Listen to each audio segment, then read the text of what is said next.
Baik, Shalom, selamat pagi anak-anak kelas 9A. Silahkan berikan reaction-nya. Di sini harap kalian sudah siap di depan Zoom kalian. Oke, selamat pagi Tirza. Yang lain apakah sudah siap? Oke, Sydney selamat pagi. Silahkan berikan reaction-nya. Kita akan mulai renungan kita pagi ini. Oke, Giselle, Evan sudah siap. Ivan juga sudah siap. Yang lainnya, Anta, Ivana sudah siap. CJ, Ethan, Jesse, apa sudah ada di situ? Oke, sebelum kita mulai renungan kita pada pagi hari ini, oke, mari kita berdoa ya. Oke, Misin akan pimpin kita dalam doa. Bapa kami yang ada di dalam surga, selamat pagi ya Bapa. Kami mengucap syukur atas limpah rahmat dan kasih-Mu yang luar biasa dalam kehidupan kami. Terima kasih kami boleh beristirahat dengan tenang tadi malam ya Bapa, sehingga pada kesempatan pagi hari ini kami boleh menikmati lagi nafas kehidupan ini ya Bapa. Kiranya Engkau menyertai dan memberkati hidup kami sepanjang hari ini ya Bapa, agar berkenan di hadapan-Mu Tuhan. Bapa di surga, sebelum kami mulai kegiatan kami satu hari ini ya Bapa, kami ingin mendengarkan renungan, mendengarkan firman-Mu ya Bapa, urapi hamba-Mu juga anak-anak-Mu, berikan hikmat ya Tuhan agar kami boleh mengerti akan ajaran firman-Mu, serta kami boleh melaksanakannya dalam kehidupan kami sehari-hari. Terima kasih ya Bapa, ini doa kami hanya di dalam nama Tuhan Yesus, kami berdoa dan mengucap syukur, haleluya, amin. Oke, selamat pagi bagi yang baru datang ya. Oke, renungan kita pagi ini Misina ambil di Wahyu 2 ayat 10b ya. Oke. Boleh minta tolong Ivan bacakan? Oke, Wahyu 2 ayat 10. 10b. Ayat 10b. Ya. Hendaklah engkau setia sampai mati, dan aku akan mengaruniakan kepadamu mahkota kehidupan. Oke, baik, terima kasih Ivan. Jadi hendaklah engkau setia sampai mati, dan aku akan mengaruniakan kepadamu mahkota kehidupan. Oke, baik. Tema renungan Misina pada pagi hari ini itu adalah setia. Ya, Misina tambahkan di sini setia dengan taat ya. Jadi taat dan setia kepada Tuhan. Ya. Jadi kita dipilih, dipanggil dan diselamatkan itu bukan untuk kita menjadi populer ya dan sukses serta diberkati, kendati pun hal tersebut tidaklah salah ya. Ya, pasti seseorang itu pasti ingin sukses. Ya, tetapi bukan tujuan utama kita ya untuk taat dan setia itu bukan seperti itu ya, walaupun itu tidak salah ya. Nah, namun kita dipilih, dipanggil dan diselamatkan oleh Tuhan itu supaya kita setia dan taat kepadanya secara total. Ya. Makanya Rasul Yohanes dalam pimpinan Roh Kudus menulis, hendaklah engkau setia sampai mati dan aku akan mengaruniakan kepadamu mahkota kehidupan. Nah, bercermin kepada firman Tuhan di atas tadi yang sudah dibacakan oleh Ivan, maka kita dimotivasi untuk setia sampai akhir hidup kita. Ya, di situ dikatakan, maka kita akan menerima karunia berupa mahkota kehidupan. Ya, berarti kita harus setia sampai akhir hidup kita. Kepada siapa? Kepada Tuhan. Atau dengan kata lain kita setia sampai hembusan nafas terakhir di bumi ini. Nah, itu dapat mencapai titik tersebut diperlukan komitmen ya, komitmen dan keteguhan hati kepada Tuhan. Ya, karena kita akan mengalami berbagai macam penderitaan yang bisa saja membuat kita lemah, membuat kita putus asa, membuat kita menyerah. Ya, jadi untuk bisa taat setia sampai akhir hidup kita, maka kita harus berkomitmen anak-anak. Dari dalam diri kita harus berkomitmen bahwa aku harus setia. Apapun godaan yang kalian hadapi, tantangan yang kalian hadapi, janganlah menyerah, janganlah putus asa. Tetap kalian percaya dan taat kepada Tuhan. Nah, percayalah bahwa sesungguhnya Tuhan itu tidak akan pernah meninggalkan kita, anak-anak. Di saat kita mulai merasa menyerah, mulai putus asa, kita merasa diri kita lemah. Jadi jangan pernah merasa bahwa Tuhan akan meninggalkan kita. Melainkan kita mulai dekatkan diri kita dengan kita berdoa, minta pertolongan Tuhan supaya menguatkan hati kita, menguatkan iman kita, ya. Kita tetap teguh kepada Tuhan. Seperti itu ya. Nah, Dia selalu ada bersama kita sehingga walaupun kita mengalami penderitaan yang sangat berat karena iman kita kepada Kristus, maka kita akan keluar sebagai pemenang. Artinya semua yang kita hadapi, penderitaan yang kita hadapi itu bisa terselesaikan dengan baik. Ya, jadi kita berdoa kepada Tuhan supaya setiap hari iman kita kepada Tuhan itu selalu ditambahkan. Ya, Misina pun setiap hari berdoa supaya iman Misina kepada Tuhan itu semakin hari semakin bertambah, ya, bukan semakin hari semakin berkurang, tidak, ya. Nah, Tuhan menghendaki supaya kita taat dan setia kepadanya. Mengapa? Ya, karena ketaatan dan kesetiaan kepada Tuhan itu merupakan bukti bahwa kita sungguh-sungguh mengasihi Dia. Ya.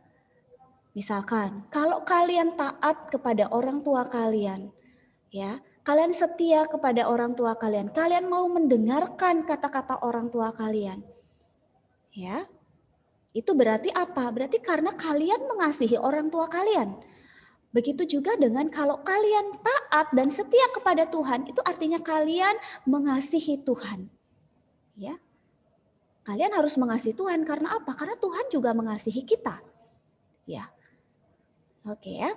Nah, tetapi kita harus mengerti dan memahami secara benar bahwa motivasi atau alasan yang mendorong kita untuk taat dan setia kepada Tuhan itu tidak boleh didasari oleh pikiran-pikiran yang dangkal, yang salah, yang keliru. Ya. Ada banyak pemahaman yang dangkal dan keliru terhadap kesetiaan dan ketaatan kepada Tuhan ya, anak-anak ya.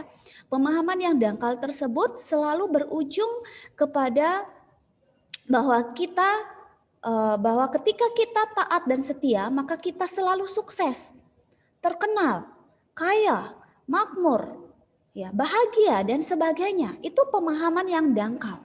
Jadi kita tidak boleh berpikir dangkal ya, yang keliru. Kalau kita sudah setia, taat kepada Tuhan, maka kita akan pasti diberikan kesuksesan. Maka hidup kita akan makmur, ya. Kita akan kaya. Segala sesuatu yang kita inginkan itu akan dikasih sama Tuhan. Ya, itu adalah pemikiran-pemikiran yang salah, yang keliru, ya. Konsep pengajaran tentang ketaatan dan kesetiaan semacam itu tidaklah seimbang. Alkitab jelas mengajarkan bahwa ketika kita taat dan setia, kita juga mengalami yang namanya tantangan, pergumulan, penderitaan, serta ujian terhadap iman kita kepada Kristus. Ingat, di sini kalau kita ingin menjadi pengikut Kristus, kita harus benar-benar mau mengikuti jalannya Tuhan. Ya, kita harus setia, taat. Apapun tantangan, ya, pergumulan yang kita hadapi dalam hidup kita harus tetap setia kepadanya. Kita tidak boleh mudah tergoda oleh rayuan-rayuan orang yang tidak baik, ya, yang tidak taat kepada Tuhan. Ya, jadi seperti itu. Nah, satu contoh sebagai penutup dalam renungan ini, satu contoh dalam Alkitab, ya, yang Misina ambil di sini adalah Ayub. Ya, penderitaan yang dialaminya itu bukan saja penderitaan jasmani ya. Jadi Ayub itu mengalami suatu penderitaan yang dialami bukan hanya penderitaan secara jasmani ya. Ia kehilangan harta bendanya, juga anak-anak dan kesehatannya. Bahkan teman-temannya pun menjauhi dia. Ya, itu Ayub. Tapi pada akhirnya karena kesetiaan dan ketaatan Ayub pada Tuhan, ia mendapatkan kembali apa yang telah hilang. Yang dahulu dia miliki itu kembali kepadanya. Bahkan apa? Bahkan Tuhan memberikannya 2 kali lipat. Ya, nah, jadi kalian pun akan beroleh berkat yang sama seperti Ayub. Jika apa? Jika kalian mau tetap setia dan taat kepada Tuhan Yesus dalam segala perkara yang kalian alami. Ya. Nah, di sini ada saatnya nanti berkat-berkat Tuhan itu akan tercurah atas hidup kita. Jadi di sini berkat itu tercurah, kita tunggu waktunya Tuhan kapan tepatnya berkat itu akan diberikan kepada kita. Makanya kalau berkat itu belum dikasih kepada kita, jadi kalian jangan menyerah dulu, jangan putus asa, jangan berpaling dari Tuhan. Jadi itu tidak boleh. Oke?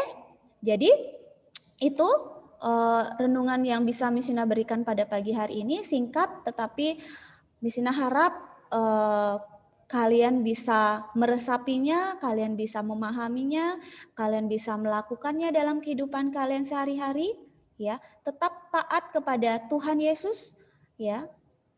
Kalian harus belajar untuk taat itu dari hal-hal yang kecil, anak-anak. Misalkan kalian taat dengan orang tua kalian. Kenapa kalian harus taat dengan orang tua kalian?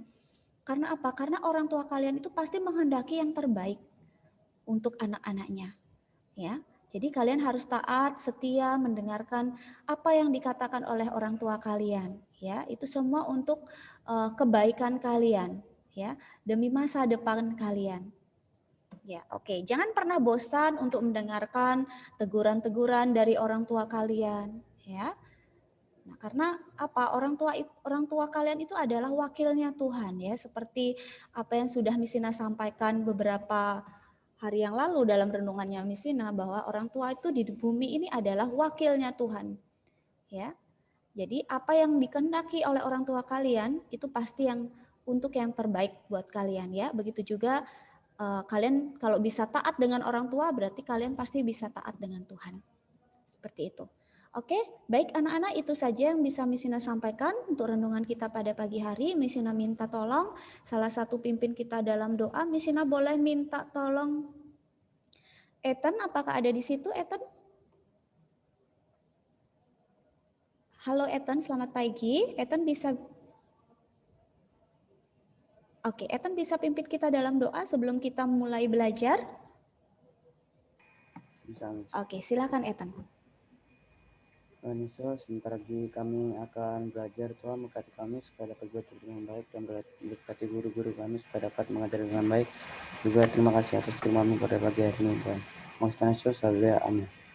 Oke, terima kasih Ethan, terima kasih anak-anak yang sudah hadir pada pagi hari ini mendengarkan firman Tuhan. Ya, nanti Misina kasih waktu 10 menit lagi untuk kita bergabung di pembelajaran matematika ya yang pertama ya. Oke, baik silakan anak-anak, mungkin ada yang mau ke toilet, Misina persilahkan. Selamat bertemu kembali di pembelajaran selanjutnya. Oke, selamat pagi, Tuhan Yesus memberkati. Baik anak-anak, selamat pagi. Ya, terutama bagi yang baru hadir, yang tadi belum bisa mengikuti renungan, Misina harap yang belum ikut renungan itu untuk selanjutnya bisa mengikuti tepat waktu ya. Oke, sebelum kita mulai kegiatan kita, Misina mau kalian open video kalian sebentar, open kameranya bisa? Kita absen seragam dulu. Misina harap sebentar saja ya, semua bisa memperlihatkan bahwa kalian itu sudah memakai seragam sekolah dengan lengkap. Oke, terima kasih Giselle. Yang lain silakan kalau sudah mau ditutup boleh. Yang penting kalian sudah menunjukkan kalian sudah oke, Tirsa thank you. Yang sudah memakai seragam. Oke, baru 2 orang. Yang lain? Oke, Anta selamat pagi. Oke, Evan juga sudah, Sydney sudah. Benny silakan bantu Misina pimpin kita dalam doa ya. Teman-teman, mari kita berdoa. Tuhan Yesus, sekarang kami mau belajar. Tuhan, tolong berkati kami supaya kami dapat mengerti apa yang diajarkan dan berkati guru-guru kami yang akan mengajar. Terima kasih Tuhan Yesus, haleluya, amin. Amin. Baik, terima kasih Benny. Oh, ini Monica baru masuk. Oke, di sini belum Eldon belum masuk, Aldon belum. Aldon belum ya. Aldon belum, Eldon juga belum. Oke, berarti betul ada 2, Eldon dan Aldon. Baik, anak-anak, kalian siapkan LKS kalian. Silahkan. Siapkan semua mengambil LKS. Yang sudah ketemu, kalian buka halaman 121 ya. Uji kompetensi 3. Silahkan kalian buka LKS halaman 121. Sudah? Yang sudah berikan reactionnya. Uji kompetensi 3. Oke, Tirsa sudah ketemu. Yang lainnya. Oke. Ayo, Miss Ina harap semua punya LKS kan? Jadi kalian buka halaman 121 uji kompetensi 3. Oke, baru 3 orang, 4. Ayo, 5, 6, 7,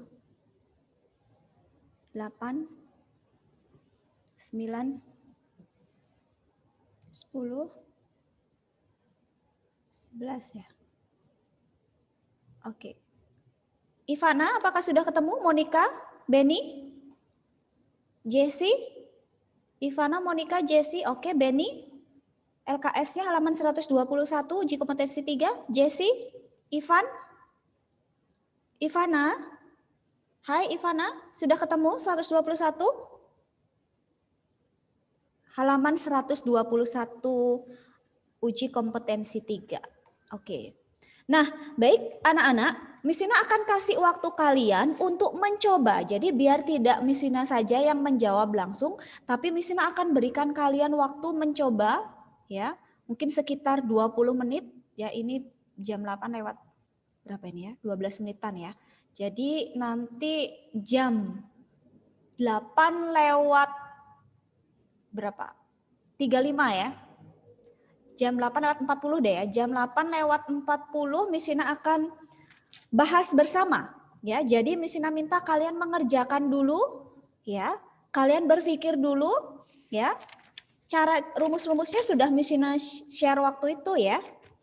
Kalian lupa atau tidak? Miss Ina akan share lagi, kalian boleh foto contoh-contohnya ya. Oke, Miss Ina share dulu. Oh. Sebentar. Miss Ina sepertinya nggak naruh di sini ya. Bentar.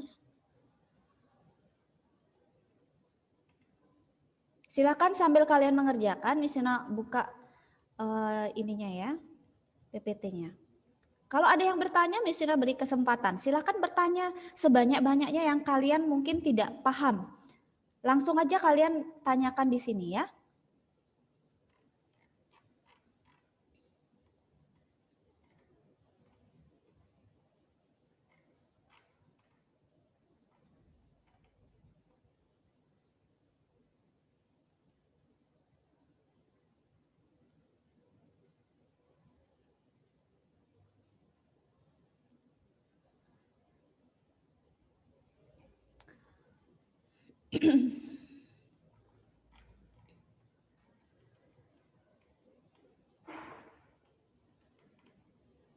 Oke.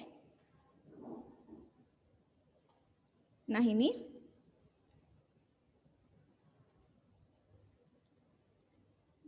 Silahkan kalian nanti tanyakan ke Miss nomor berapa yang mau ditanyakan ya. Boleh lewat chat, nanti Miss Ina akan jelaskan dan teman-teman yang lain juga bisa mendengarkan ya. Oke.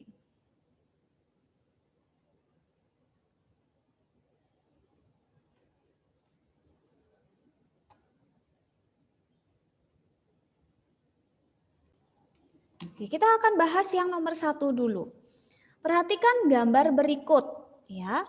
Di sini ada segitiga, diketahui panjang ketiga sisinya. Nah, segitiga berikut yang sebangun dengan segitiga di atas adalah kalau dia sebangun berarti perbandingan panjang sisinya itu adalah sama. Kita harus cek dari yang A ya. Kita jawab yang nomor 1 ya, nomor 1 di sini. Yang A. Ya. A itu berarti kalau kita buat perbandingannya di sini adalah 18 ya, sisi yang ini berbanding sisi yang ini. 18 berbanding berapa Nana? 10 ya. Kemudian 30 berbanding 22 ya. Kemudian 24 berbanding 16. Nah, kita lihat di sini apakah perbandingannya sama atau tidak ya. 18 sama 10. Berarti sama-sama kita bagi 2 ya. Jadi 18 dibagi 2 dapat 9 ya. Dapat 9 berbanding 10 dibagi 2 dapat 5. Nah, kita lihat perbandingan yang kedua apakah sama? Ya, 30 kita bagi 2 15 ya. Berbanding 22 dibagi 2, 11. Nah, karena dia tidak sama, berarti ini bukan jawabannya. Sekarang kita lihat yang B. Kita lihat yang B. Ya, berarti 18 berbanding 12 ya. Sisi yang ini 12, sini 18. Berbanding 12, kemudian 30 berbanding 20 ya. Kemudian 24 berbanding 14. Nah, kita cari perbandingannya. Oke. 18 sama 12 berarti perbandingannya sama-sama dibagi 6 ya. 6 berarti ini 3, ini 2. 12 dibagi 6, 2 ya. 30 sama 20, 3 berbanding 2. Oh, sama. Sekarang yang ketiga. 24 sama 14 sama-sama dibagi 2 ya. Berarti ini 12 berbanding 7. Nah, karena ini satu tidak sama berarti bukan jawabannya. Kita lihat yang C. Yang C 18 berbanding 12 ya. Kemudian 30 berbanding 20. Kemudian 24 berbanding berapa nih? 24 berbanding 18 ya. Nah, kita lihat apakah perbandingannya sama? 18 sama 12 berarti 3 banding 2 ya, sama dengan yang di atas. Ini juga 3 banding 2. 24 sama 18 sama-sama dibagi berapa? 8 ya. 24 bagi 8, 3. 18 dibagi 8. Benar nggak nih? 16 ya Nana ya? 16, sorry 16. 16 berbanding 8, 2. Nah, berarti jawabannya karena ini sama perbandingannya, berarti jawabannya adalah C. Jadi yang benar ini adalah yang C ya. Oke, bisa dipahami? Siapa yang betul anak-anak untuk yang jawaban nomor 1? Ini ada yang tanya. Oke. Ya, bisa ya? Tidak terlalu susah. Oke, kita lihat yang kedua. Perhatikan gambar di samping ya. Perbandingan sisi-sisi yang benar adalah, jadi ingat yang mana jawabannya anak-anak? Misina tanya ke Eldon. Eldon nomor 2 jawabannya yang mana Eldon? Jawaban yang nomor 2 yang mana? Eldon bisa bantu Misina? Tuh, perbandingan sisi-sisi yang benar, ini gampang banget. Apa banding apa banding apa? Halo Eldon? Nggak tahu. Nggak taunya kenapa? Coba. Kita lihat ya. AC. AC ini berbanding EC, betul nggak Eldon? AC berbanding EC. Benar nggak? Dia sebangun nggak ini? Bersesuaian nggak AC sama CE? Atau EC? Benny bisa bantu? Halo Benny? Saya nggak ngerti, Miss. Nah kan, dari tadi Misina bilang ke kalian, kalau tidak mengerti silahkan tanya, tapi kenapa kalian diam? Ini yang perlu dipertanyakan. Ya, anak-anak diam itu bukan berarti kalian mengerti. Ya, kalau kalian nggak ngerti itu tanyakan sama Misina. Kan dari tadi Misina udah ngomong. Coba perhatikan ini. Lihat perbandingannya. S berbanding R. S berbanding R. Kemudian P berbanding Q. Lihat, P banding Q. Ini bersesuaian. Y berbanding X. Dari tadi Misina buka ini tapi kalian tidak mengerjakan. Sekarang baru bilang nggak mengerti. Misina buang-buang waktu loh. Misina kasih waktu hampir 30 menit kalian mengerjakan tetapi ternyata tidak dikerjakan. Tidak mengerti dan tidak mau bertanya. Ya. Nah, silakan. Berarti AC per CE itu benar atau tidak? Cevi, AC berbanding EC, benar perbandingannya? Benar, Miss. Benar. Terus AB berbanding DE atau ED, benar? Benar. Benar, berarti jawabannya adalah A. Ini sangat mudah ya. Yang soal mudah kalian tidak mengerti, bagaimana soal yang susah? Ya. Oke, yang nomor 3. Diketahui segitiga ABC dengan besar sudut A adalah 55 derajat dan besar sudut B adalah 74 derajat. Segitiga yang sebangun dengan segitiga ABC mempunyai besar sudut. Misalnya tanya, kalau dua segitiga sebangun berarti besar sudutnya sama enggak? Silakan dijawab, sama atau tidak kalau dua segitiga yang sebangun?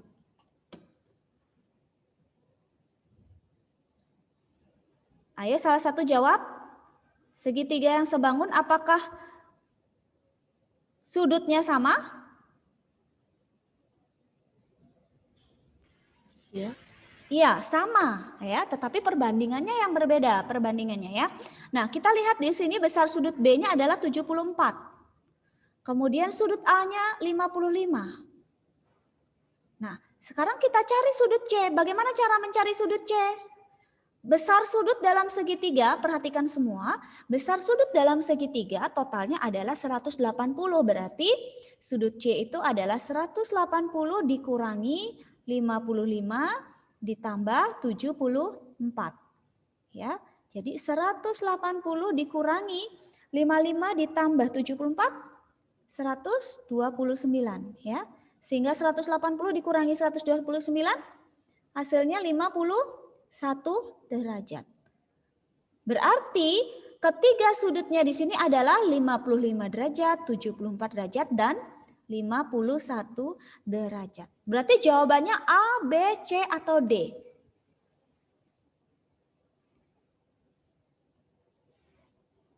B. B ya. Jadi 51 dan 74. Kalau kamu jawab A, 61, tidak ada sudut 61 di sini. Ya, berarti jawabannya adalah B. Oke. Soal nomor 4. Soal yang keempat. Perhatikan gambar dua segitiga berikut. Segitiga PQR sebangun dengan segitiga STU, ya. Kemudian jika panjang sisi US-nya 6, misalnya kasih 6 cm di sini. Panjang ST dan TU berturut-turut adalah berapa? Nah, kalau dia sebangun berarti sudutnya sama. Ya, berarti besar sudutnya sama. Dan kita harus cari dulu sisi-sisi yang bersesuaian. Lihat US. US itu berada di antara X dan sudut yang kosong ya. Berarti antara X dan sudut yang kosong berarti di sini 4. Ini berarti PR dan US itu bersesuaian sisinya. Ya. Kemudian PQ ya, PQ itu 10 cm ya. X dan 0. X dan 0 berarti ini bersesuaian, bukan sama tetapi bersesuaian. Ya, bersesuaian dengan ini. Oke. Kemudian berarti yang ini bersesuaian dengan yang ini. Ya. Seperti itu. Sebentar dulu. Nah, sekarang kita mau cari panjang ST ya. ST itu kan bersesuaian dengan PQ. Ya, berarti nomor 4 kita ingin mencari ST. ST berarti per apa anak-anak? ST bersesuaian dengan PQ ya. Per PQ sama dengan sudut sisi yang diketahui kan PR dan ini. Berarti karena misalnya mulai dari ST, berarti misalnya juga mulai dari US ya. US per PR. Nah, kita cari ST ditanya ya. Per PQ-nya 10 sama dengan US-nya 6 dan PR-nya 4. Nah, misalnya sederhanakan 6 sama 4. Sama-sama dibagi 2, di sini dapat 3, ini dapat 2. Baru kita kali silang ya. ST dikali 2, 2 ST sama dengan 30 ya.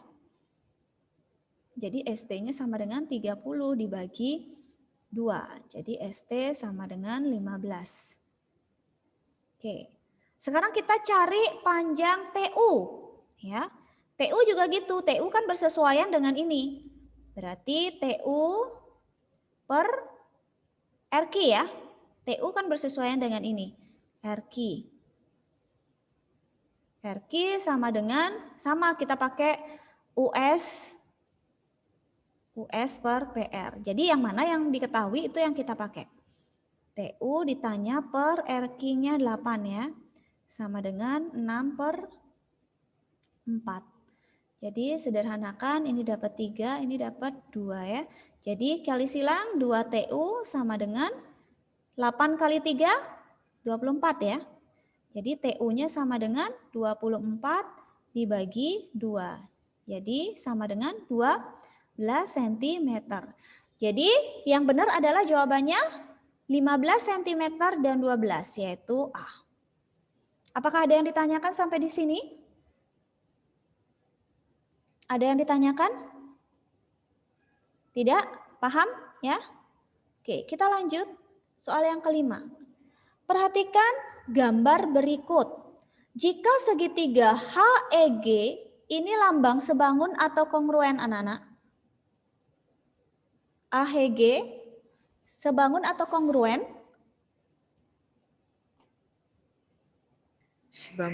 Sebangun ya. Jadi kalian harus tahu oh ini sebangun ya. Panjang DG adalah. Nah, kalau ada gambar seperti ini diketahui sebangun, cara gampangnya kalian pisah gambarnya. Jadi di sini yang sebangun kan segitiga yang besar dengan segitiga yang kecil.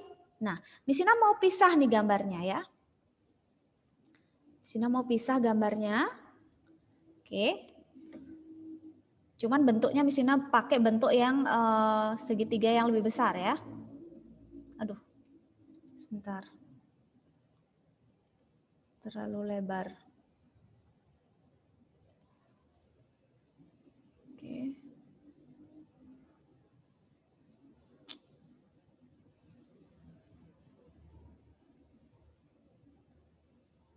Maaf tidak rapi ya.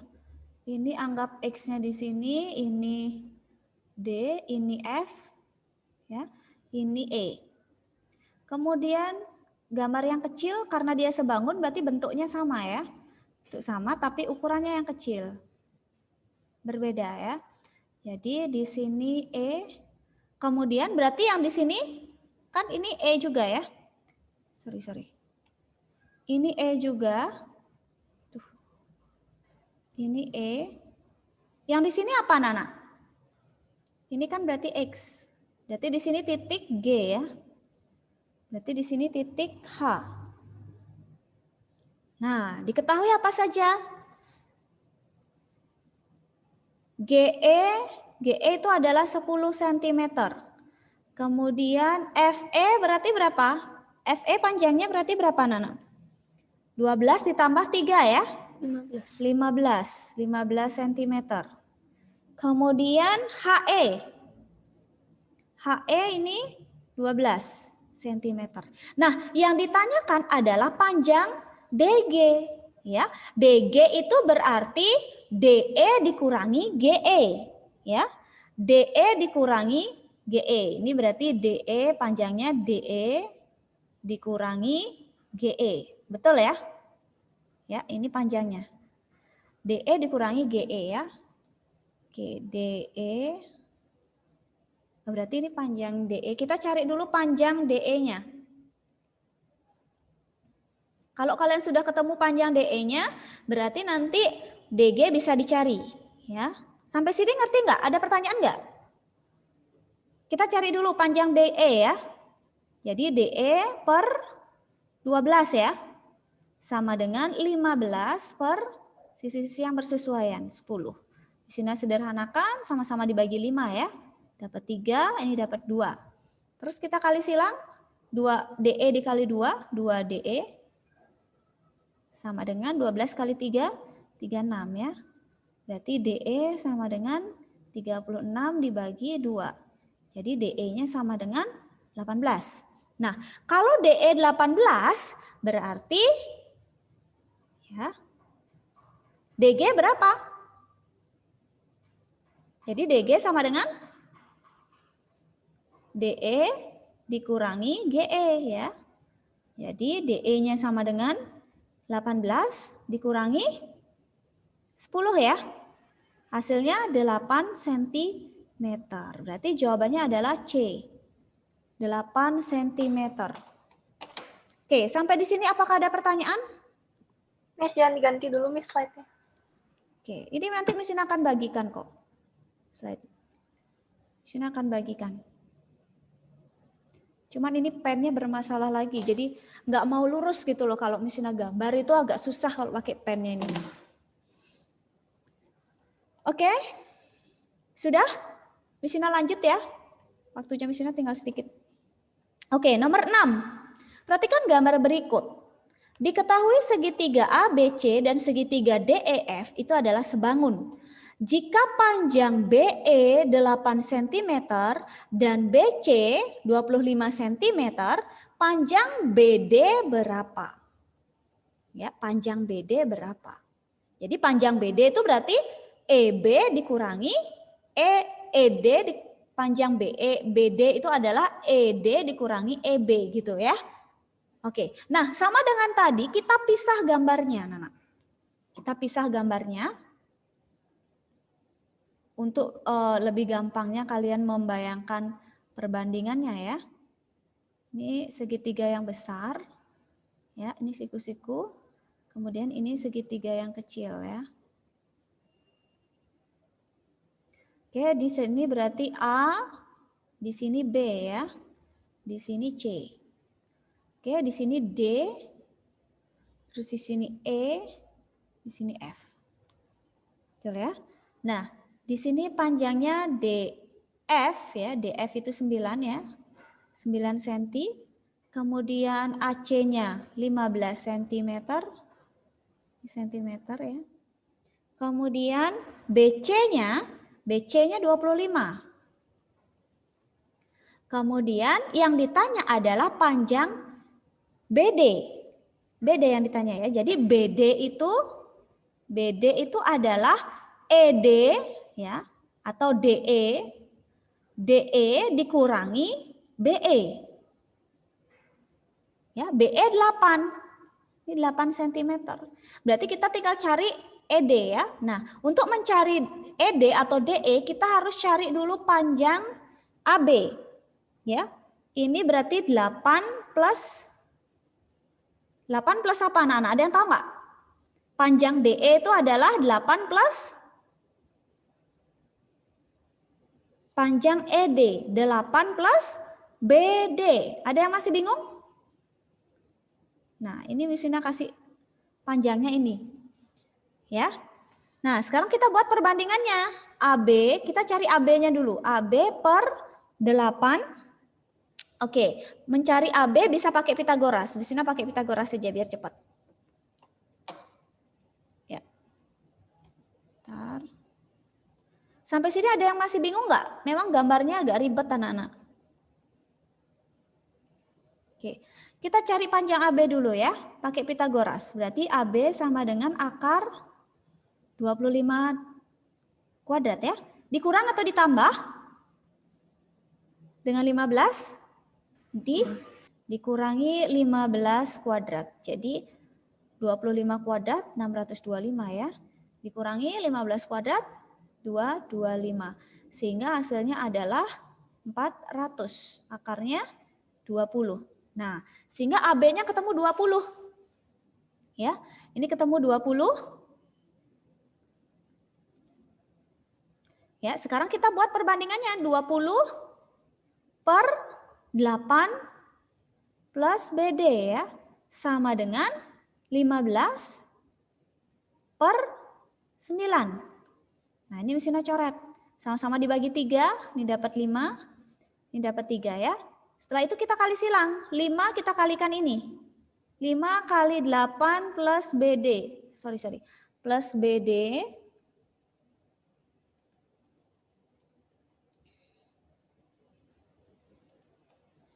(8 plus BD ya sama dengan 20 dikali 3 yaitu 60 ya. Nah, sekarang mesinnya bagi 8 plus BD sama dengan 60 dibagi 5 ya. Berarti 8 ditambah BD itu sama dengan 60 bagi 5 berapa? 12 ya? 12 berarti BD-nya 12 dikurangi 8. Jadi panjang BD itu adalah 4 ya? 4 cm. Oke, panjang BD 4 cm. Sudah ketemu panjang BD. Oke, sampai di sini apakah kalian bingung? Ada yang mau ditanyakan? Itu pakai rumus Pitagoras, Miss? Ya, pakai Pitagoras. Untuk mencari panjang AB Pitagoras, yang ini pakai kesebangunan. Ya, kalau udah ketemu panjang AB, bisa kamu bandingkan 20 berbanding sisi yang ini, sisi tegak per sisi yang tegak juga. Ini per ini, terus ini per ini, gitu. Sampai di sini ada yang bingung? Memang agak susah analisanya, tetapi enggak apa-apa, kalian harus tahu ya. Ada yang mau ditanyakan? Ada yang mau ditanyakan? Tidak ada? Oke, jika tidak ada, kita coba soal yang nomor 7. Nah, nomor 7 ini pasti semua udah tahu. Gisel, ketemu berapa Gisel yang nomor 7?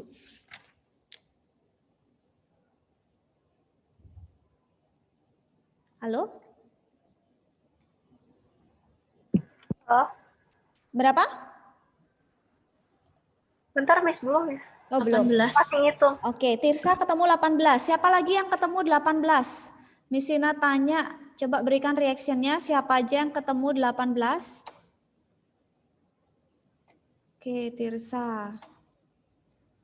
Duh, Miss Ina ininya ini sekali loh. Mouse-nya sama ininya. Nggak bisa ya. Oke, ulang lagi sekali selain Tirsa. Siapa yang ketemu 18? Giovanna dan Tirsa saja. Yang lain bagaimana? Oke, baik. Ini sebenarnya soal yang sudah pernah kita bahas. Hanya saja Miss Ina posisikan gambarnya berputar. Ya. Jadi sebenarnya udah pernah kita bahas. Miss Ina akan bahas lagi, mungkin ada yang belum paham. Ya. Kita lihat ini posisinya kan dia ujungnya sebenarnya yang mana Nana? Ini ya. Ujungnya sebenarnya yang ini. Jadi ini yang sejajar. Ini garis yang sejajar. Jadi untuk mencari nilai X, ya, untuk mencari nilai X, kita pakai sisi kiri dan sisi kanan. Cukup pakai X per 15 ya. Sama dengan 6 per 9. Oke, sama-sama dibagi 3. Ini dapat 2, ini dapat 3. Kita kali silang. 3X sama dengan 30. Sehingga X-nya adalah 30 dibagi 3. Jadi X-nya 10. Ya. Sekarang kita ingin mencari nilai Y. Ya, Y itu posisinya di tengah. Jadi kita harus pakai 6 per 6 plus 9. Jangan 6 per 9 ya. 6 per yang pertama ya. Yang kedua. 6 per 6 ditambah 9 sama dengan Y per 20. Ya, ini nggak boleh dicoret, nggak boleh, jadi harus hitung dulu. 15 sama dengan Y per 20. Nah, ini sama kita coret, ini dapat 2, ini dapat 5. Kita kali silang 5Y ya, sama dengan 20 dikali 2, 40 ya. Jadi Y-nya sama dengan 40 dibagi 5. Jadi Y-nya sama dengan 8. Sehingga X ditambah Y itu sama dengan 10 ditambah 8, 18. Oke, sentimeter. Oke, sampai di sini ada yang masih bingung? Diposisikan atau diputar bagaimanapun gambar itu kalian harus paham, harus mengerti ya. Oke, kita akan lanjut nomor 8. Nah, nomor 8 ini gampang banget. Nomor 8, jika P dan Q berturut-turut merupakan titik tengah LN dan KM. Yuk, berapa hasilnya? Nomor 8? Gampang banget ya. Jadi mencari PQ-nya berarti apa dikurangi apa per apa? 14 dikurangi 10 bagi 2. Iya, 14 dikurangi 10 bagi 2. Ini kan rumus paling gampang ya. 4 per 2. Hasilnya iya 2 cm. Oke. Baik anak-anak, waktunya Miss Yuna sudah habis. Tugas kalian selanjutnya adalah melanjutkan soal nomor 9 dan 10. Ya. Oke, caranya sama nomor 9 dan 10 ya. Kalian pakai rumus yang ini. Nomor 7 ya. Oke. Jadi untuk hari ini cukup karena waktunya Miss Yuna sudah habis. Ya, kita akan lanjutkan pertemuan selanjutnya. Oke. Apakah ada yang ditanyakan sebelum Miss Yuna tutup? Tidak ada? Nah, jika tidak ada, Miss Yuna mengingatkan lagi bagi yang belum mengumpulkan tugas, silakan Miss Yuna kasih kesempatan 3 hari, tetapi status pengumpulan kalian adalah terlambat di Moodle. Ya, jadi Miss Yuna tunggu 3 hari dengan status terlambat. Oke, bisa dipahami ya? Oke, kalau sudah, mari kita berdoa. Miss Yuna akan pimpin kita dalam doa. Bapa kami yang ada di dalam surga, terima kasih Bapa atas penyertaan-Mu kepada kami anak-anak-Mu kelas 9A yang sudah belajar matematika ya Bapa.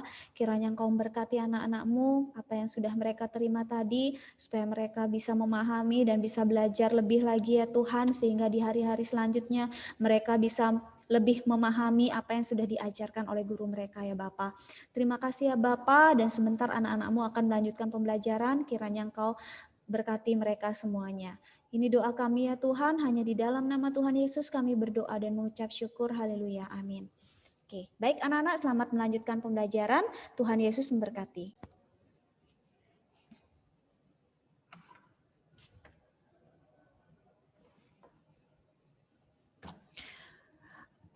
Baik, selamat pagi anak-anak kelas 9A. Berjumpa kembali dengan Miss Cahya dalam pembelajaran Bahasa Bali. Hari ini hari Selasa, tanggal 26 Januari 2021. Di anak-anak kelas 9A, sebelum Miss mulai pembelajaran kita pada pagi hari ini, jadi kita say hello dulu ya. Nama yang Miss panggil silahkan beri tanda seperti ini, atau kalau tidak bisa langsung diaktifkan mikrofonnya dan jawab hadir. Ya, baik, dari nama yang pertama Eldon Farel Eluzai. Ada? Eldon Farel. Ya. Axton Jaziel. Axton, halo. Benedictus Oktoreza. Halo. Ya, baik. Chevy Virginia. Chevy. Hadir. Ya. Christabel Tiffany Sucipto. Christopher Jonathan Excel. Christopher. Halo, Christopher. Tidak ada respon. Iya, Miss. Oh, hadir. Oke, ya. Christian Ethan Saputra. Ya. Ivan Alexander. Ivan. Halo, Ivan.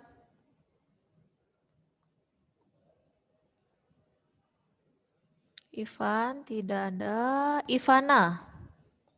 Ivana Jane. Ya. Jedidiah. Ya. Jesslyn Sanjaya. Jesslyn. Ada Jesslyn? Halo. Tidak ada respon. Josephine, ya. Joshua Paulus. Joshua.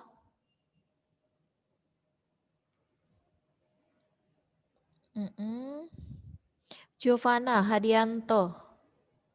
Iya, Miss. Ya. Mikaela Giselle.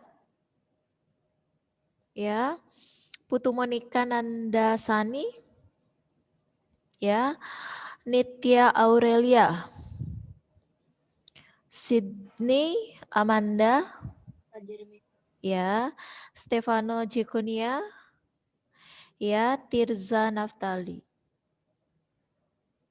Tirza, halo Tirza. Ya, baik. Jadi jumlah anak-anak 20 orang. Baik, terima kasih. Nah, untuk pembelajaran kita pada pagi hari ini untuk materi bahasa Bali itu kita masih membahas di bab yang sama dengan minggu lalu, yaitu bab yang ke-6 tentang Wiracarita Sutta Soma. Ya, jadi cerita tentang Sutasoma. Tetapi untuk pembahasan hari ini, pembahasannya adalah kita mulai dari halaman 83. Silahkan anak-anak di rumah masing-masing diambil buku paket bahasa Balinya, dibuka buku paket halaman 83. Jadi hari ini kita akan membahas tentang wangun krune bahasa Bali. Jadi bentuk-bentuk kata di dalam bahasa Bali ya. Miss share dulu. Miss Vina.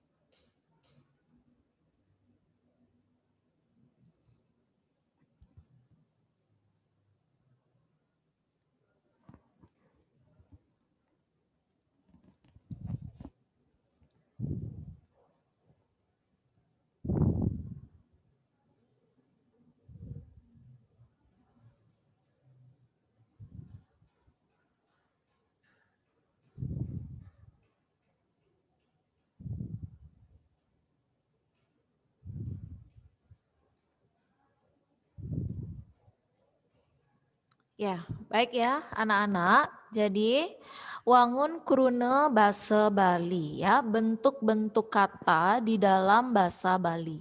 Jadi di dalam bahasa Bali kata-kata tersebut bisa dibedakan menjadi 5. Ya. Manut wangun ipun krune-krune bahasa Bali kepah dados 5. Ya, jadi menurut bentuknya kata-kata di dalam bahasa Bali itu bisa dibedakan menjadi 5. Saneka pertama nika kebaos krune lingga. Ya, yang pertama disebut dengan krune lingga, kata dasar. Kemudian yang kedua nika disebut krune tiron, kata berimbuhan. Yang ketiga ada krune pola, jadi kata-kata yang mendapatkan nasalisasi, imbuhan nasal. Ya. Kemudian ada krune dwilingga dan krune satma. Ya. Nah, dalam pembahasan pagi hari ini kita hanya membahas 3 jenis kata ini saja. Jadi yang akan kita bahas hanya 3 ini saja ya. Krune lingga, krune tiron, lan krune pola. Oke, lantur. Baik, yang pertama kita bahas itu adalah tentang krune lingga. Napi nika krune lingga. Nggih. Krune lingga inggih punika krune basa Bali sane durung boleh wewehan napi-napi. Jadi kata-kata di dalam bahasa Bali yang belum mendapatkan awalan ataupun sisipan ataupun akhiran. Jadi biasanya krunelingga ini ada dalam bahasa Indonesia itu disebut dengan istilah kata dasar. Contohnya. Contoh krunelingga. Krunelingga punika kakepah malih. Jadi krunelingga atau kata dasar itu dibagi lagi. Ya, wenten krunelingga a kecap.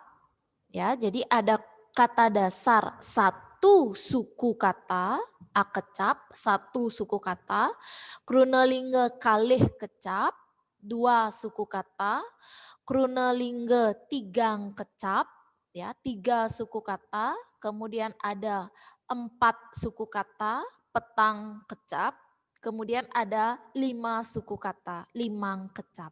Oke, nih niki contohnya nih masing-masing. Krunelingga akecap. Krunelingga kata dasar 1 suku kata. Tas, jam, por. Ya. 2 suku kata. Jani, jani. ya, dalam bahasa Indonesia itu sekarang, kemudian jalan, jalan, berjalan, penyu, itu kura-kura, ya, penyu, 2, ya. Kemudian yang 3 suku kata, sesapi, ya, sesapi, artinya itu burung, kemudian ada sepeda, ya, sepeda, tuh. Pepatih, itu di kerajaan, penasehat, ya, pepatih. Tuh. Kemudian ada petang, ada 4 suku kata. Gundi, itu suku katanya ya. Kemudian ada parikrame. Itu. Kemudian yang 5 kecap, yang 5 suku kata ada tam, bu, lingan. Enten. Sampun. Selanturnya nika ke baos krune tiron. Utawi kata-kata yang berimbuhan. Krune tiron inggih punika krune basa Bali sanes sampun poleh wewehan. Merupa napi, merupa pengater, pengiring, utawi seselan. Jadi krunetiron atau kata berimbuhan di dalam bahasa Indonesia itu adalah kata-kata dalam bahasa Bali yang sudah mendapatkan imbuhan. Imbuhan itu baik dia mendapatkan awalan, letaknya di depan kata dasar, kemudian mendapat akhiran, letaknya di akhir kata dasar, ataupun mendapat sisipan, disisipkan di tengah-tengah kata dasar. Contoh krunetiron. Niki kakepah malih, krunetiron punika kakepah malih. Krunetiron kata berimbuhan itu dibagi lagi, enten 4. Ya, jadi ada 4 pembagian krunetiron. Saneka pertama, krunetiron mepengater. Jadi kata berimbuhan yang hanya mendapatkan awalan. Awalan dalam bahasa Bali ditambah kata dasar jalan menjadi mejalan. Ke, pengater ke, awalan ke, dilekatkan pada kata dasar kawin dados kekawin, lagu. Ya, niki tiron. Kuruna tiron ma pengiring. Jadi kata berimbuhan yang mendapatkan akhiran, letaknya di belakang. Ya, akhiran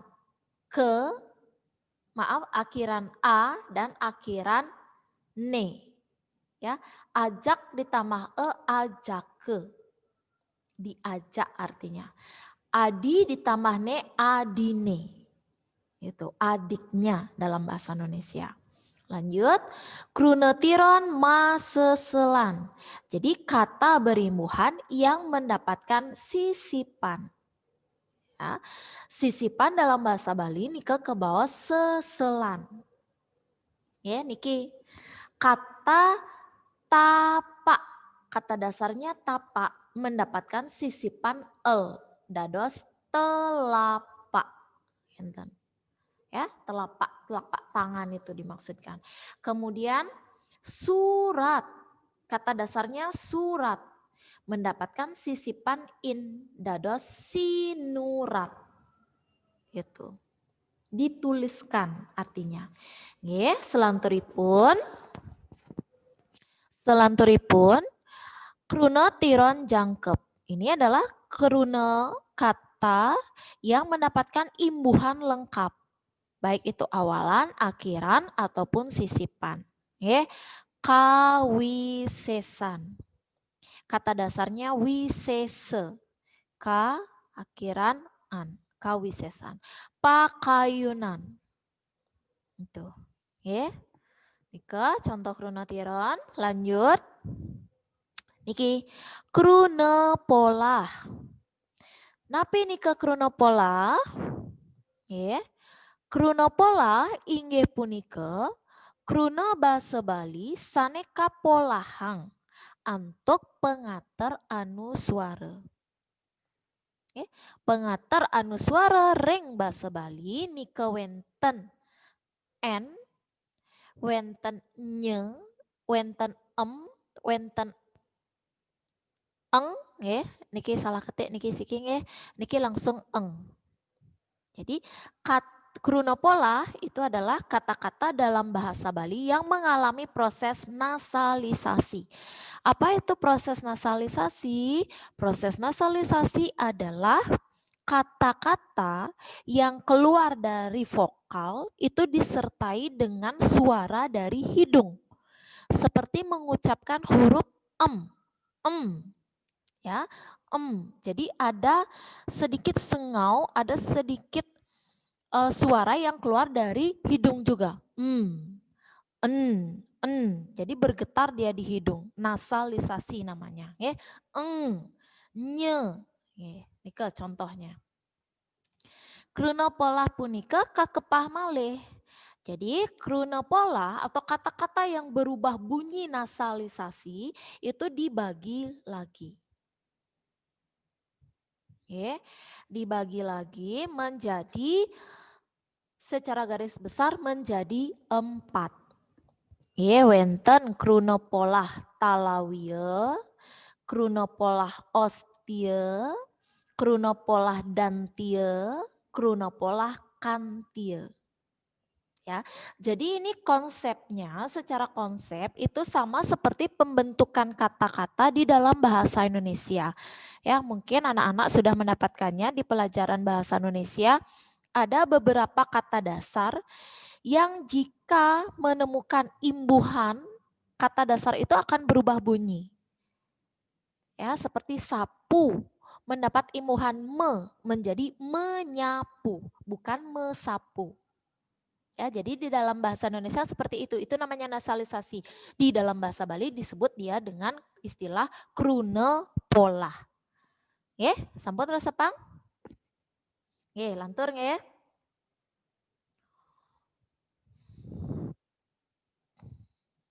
Niki saneka pertama krunopolah talawiya.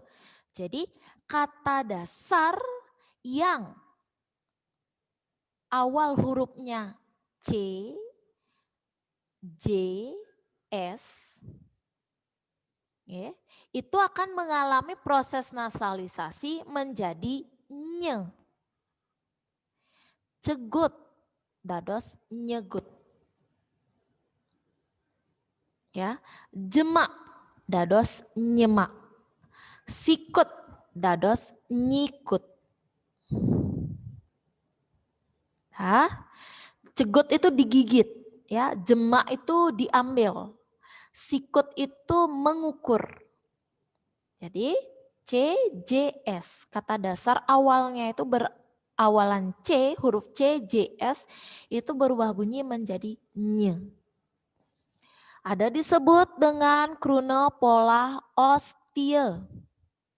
Jadi kata-kata di dalam bahasa Bali yang kata dasar berawalan P dan B, nika pacang berubah akan berubah bunyi menjadi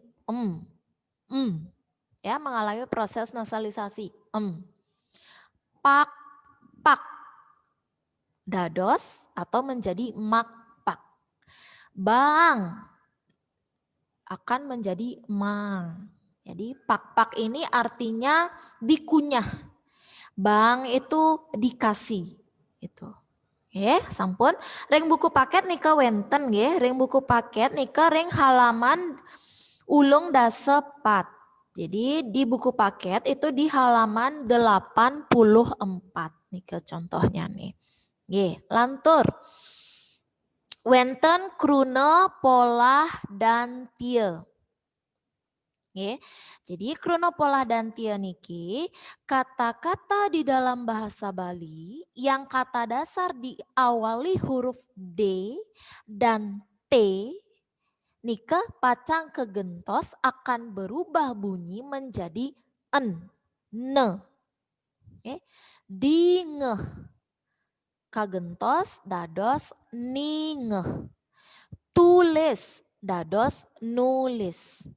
Dingeh itu dalam bahasa Indonesia artinya didengar. Ya, tulis itu menulis. Oke. Saneka penguntat yang terakhir itu disebut dengan istilah krune polah kantie. Ya, krune polah kantie niki kekepah malih dados 3. Jadi dibagi lagi menjadi 3. Saneka pertama.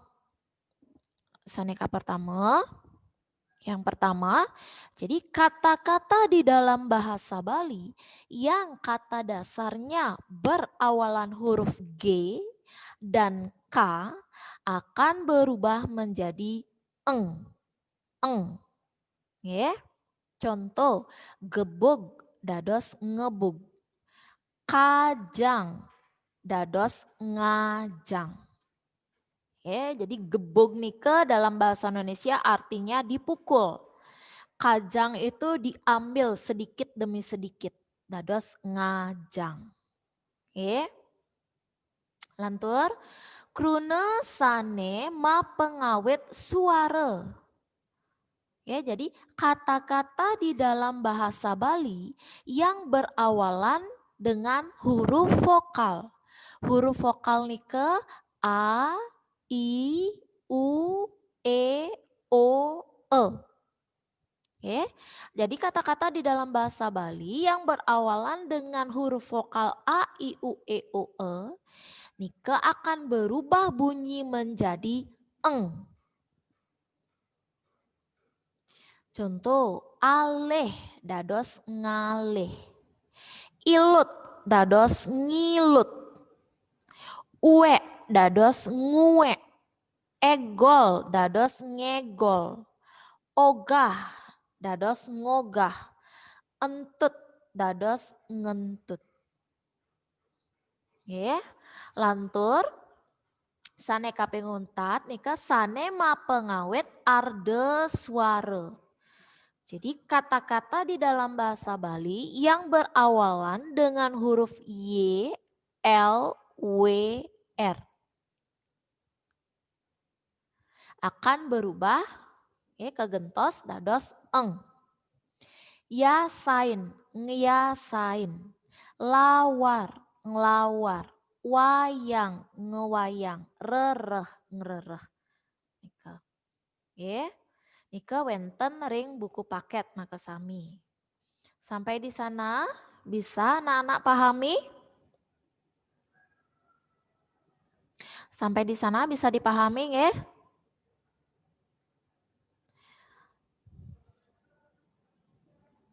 Nggih. Nggih, yening sampun sane mangkin ya. Jadi jika sudah untuk materi untuk materi krune ya tentang materi kata sane mangkin kelanturen untuk memace bacaan aksara Bali. Jadi kita akan belajar membaca tulisan aksara Bali tetapi dalam bentuk tembang, dalam bentuk lagu. Ring buku paket nika wenten ring halaman 85. Coba dibuka buku paket, dicari halaman 85. Sampun. Nggih, nika wenten 6.3. Tembang lan wacaan mahuruf Bali. Yang bagian A, pupuh mijil. Nggih. Ya, jadi Miss share dulu.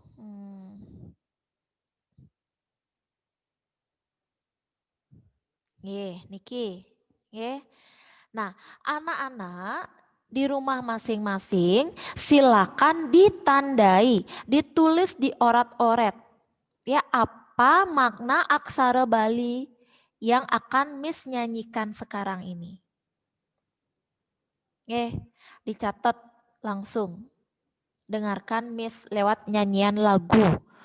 Jadi nomor 1 apa dia artinya, nomor 2 apa, nomor 3 apa. Karena nanti akan dilanjutkan dengan penugasan menjawab pertanyaan dari lagu yang Miss share ini di screen.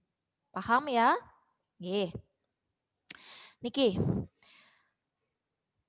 Nggih, niki dadong dauh. Nggih. Judulnya adalah Dadong Dauh. Dadong dauh. Nah, seperti itu lagunya ya. Mohon maaf sebelumnya kalau suaranya Miss rada-rada kurang mengenakan ya. Oke, lantur. Dadong dauh ngelah siap putih. Oke. Dadong dauh ngelah siap putih. Nah, itu. Lanjut, baris yang ketiga. Sube metaloh reko.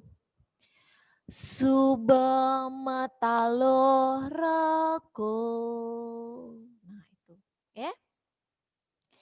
Minap ada 15 talohne. Ya. Nanging lacur ada nak nepukin. Anak cerik-cerik, anak cerik-cerik. Kaliwat rusit ipun. Bisa, terlalu cepat ya. Baik, Miss nyanyikan dulu lagi sekali, nanti Miss kasih catatannya. Dadong dauh ngelah siap putih. Sube metaloh reko, minap ada 15 talohne. Nanging lacur ada nak nepoken. Anak cerik-cerik, anak cerik-cerik, kaliwatan rusit ipun. Nah, seperti itu. Nah, ini artinya di bawahnya ya. Silakan anak-anak semuanya dicatat ini ya. Miss beri waktu 5 menit untuk mencatat maknanya ini. Setelah ini akan ada penugasan. Ya, baik, silakan dicatat dulu. Oh ya, untuk mempermudah juga materinya ini sudah Miss upload di Moodle. Boleh anak-anak langsung buka Moodle, dilihat materinya di situ silahkan. Ya, di Moodle. Miss beri waktu mencatat artinya ini 5 menit. Silahkan. Kalau ada yang kurang jelas, silahkan diskusikan di forum chat ya.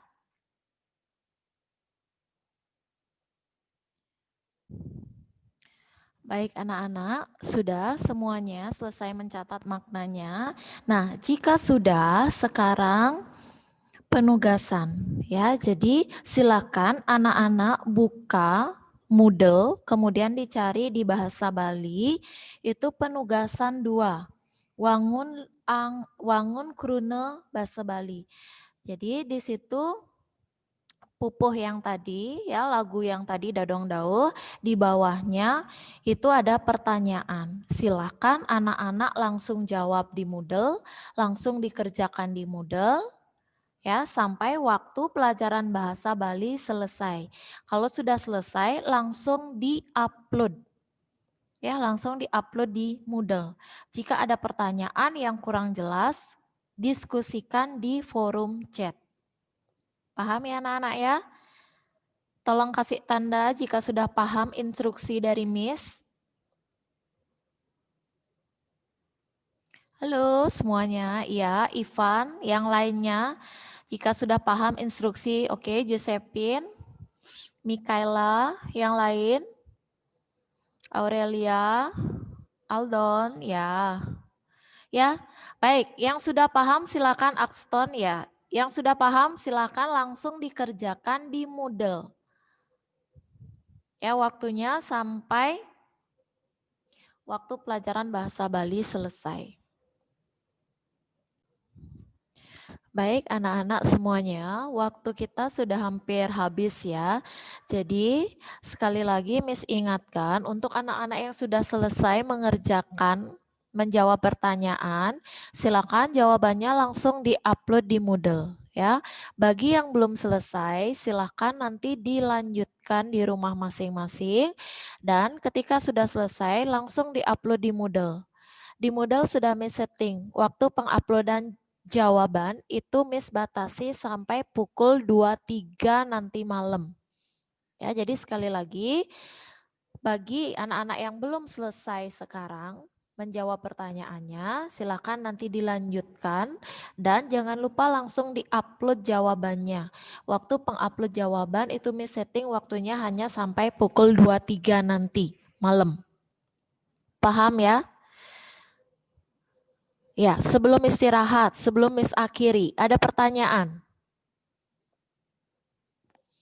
Kalau tidak, tolong kasih tanda. Miss, saya mau nanya. Kan nomor 3 sama 5 itu jawab sendiri. Tapi saya tahu jawabannya, tapi saya nggak ngerti bahasa Balinya itu apa. Ya, baik Tirza. Diisi jawaban bahasa Indonesia, nanti dibuat dalam bentuk bahasa Bali sebisanya Tirza aja. Ya. Jawab bahasa Indonesianya dulu, kemudian di bawahnya diisi bahasa Bali sebisanya. Tirza yang sederhana aja. Cari nanti juga jawabannya di buku paket. Maksudnya kata-katanya itu kan ada ya. Baik, yang lain ada pertanyaan sebelum Miss akhiri?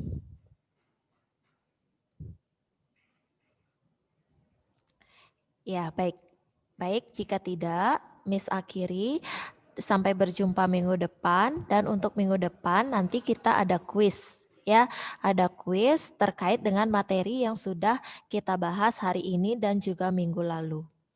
Ya, jika tidak ada pertanyaan, Miss akhiri, tetap jaga kesehatan, semangat terus belajarnya.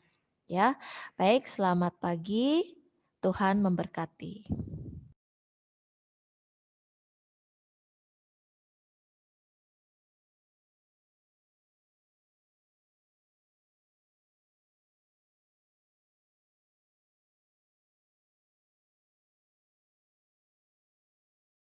Belum. Selamat siang. Selamat siang. Ya, baru satu yang merespon ini. 2, 3, 4, oke 5. Ya. Ya, terima kasih. Sudah rata-rata ya. Yang lain saya harap juga tolong dipanggil-panggilin ya.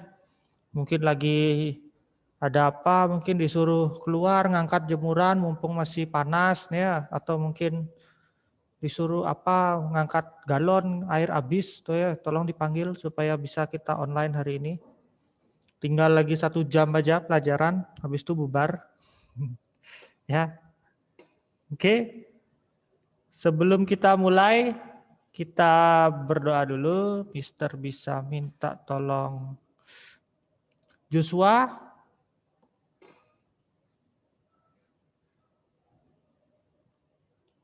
Halo? Joshua ada Joshua? Ya, Mister. Ya, bisa minta tolong berdoa? Oke. Mari teman-teman, mari kita berdoa. Tuhan, sebentar lagi kita akan belajar IPA. Tuhan, kiranya memberkati Mister Niko yang mengajarnya. Tuhan, biar kita bisa belajar dengan baik, Bapak. Terima kasih Tuhan. Haleluya. Amin. Amin. Terima kasih. Oke, terima kasih. Kita sekarang masuk ke persilangan, betul ya? Pewarisan sifat di bagian persilangan. Tapi sebelum kita masuk materi tentang persilangan itu seperti apa, kita review sedikit dulu ya. Review sedikit dan juga ada tambahan beberapa materi juga berhubungan dengan pewarisan sifat ini. Ya, di mana penemu pewarisan sifat ini adalah Bapak Mendel ya, Gregor Mendel, orang Australia. Tapi sebelum itu kita nonton video bagaimana sih Bapak Gregor Mendel ini bisa menjadi seorang yang menemukan pewarisan sifat gitu ya, melalui penelitian kecilnya tentang kacang gitu. Bentar nih, saya cari layernya dulu ya.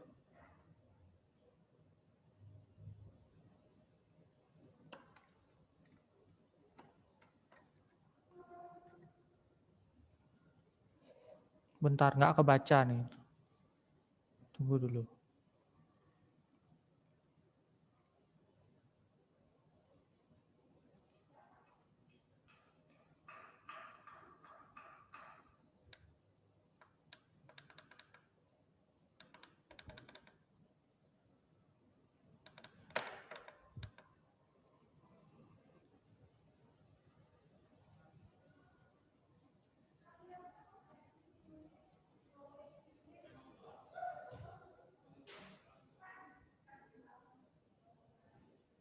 Mana dia? Oh, ini dia. Suara masuk. Saya play dulu.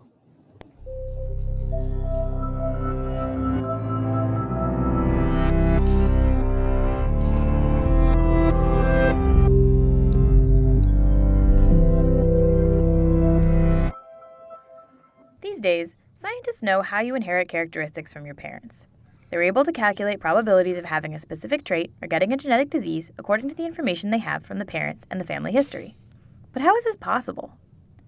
To understand how traits pass from one living being to its descendants, we need to go back in time to the 19th century and a man named Gregor Mendel. Mendel was an Austrian monk and biologist who loved to work with plants.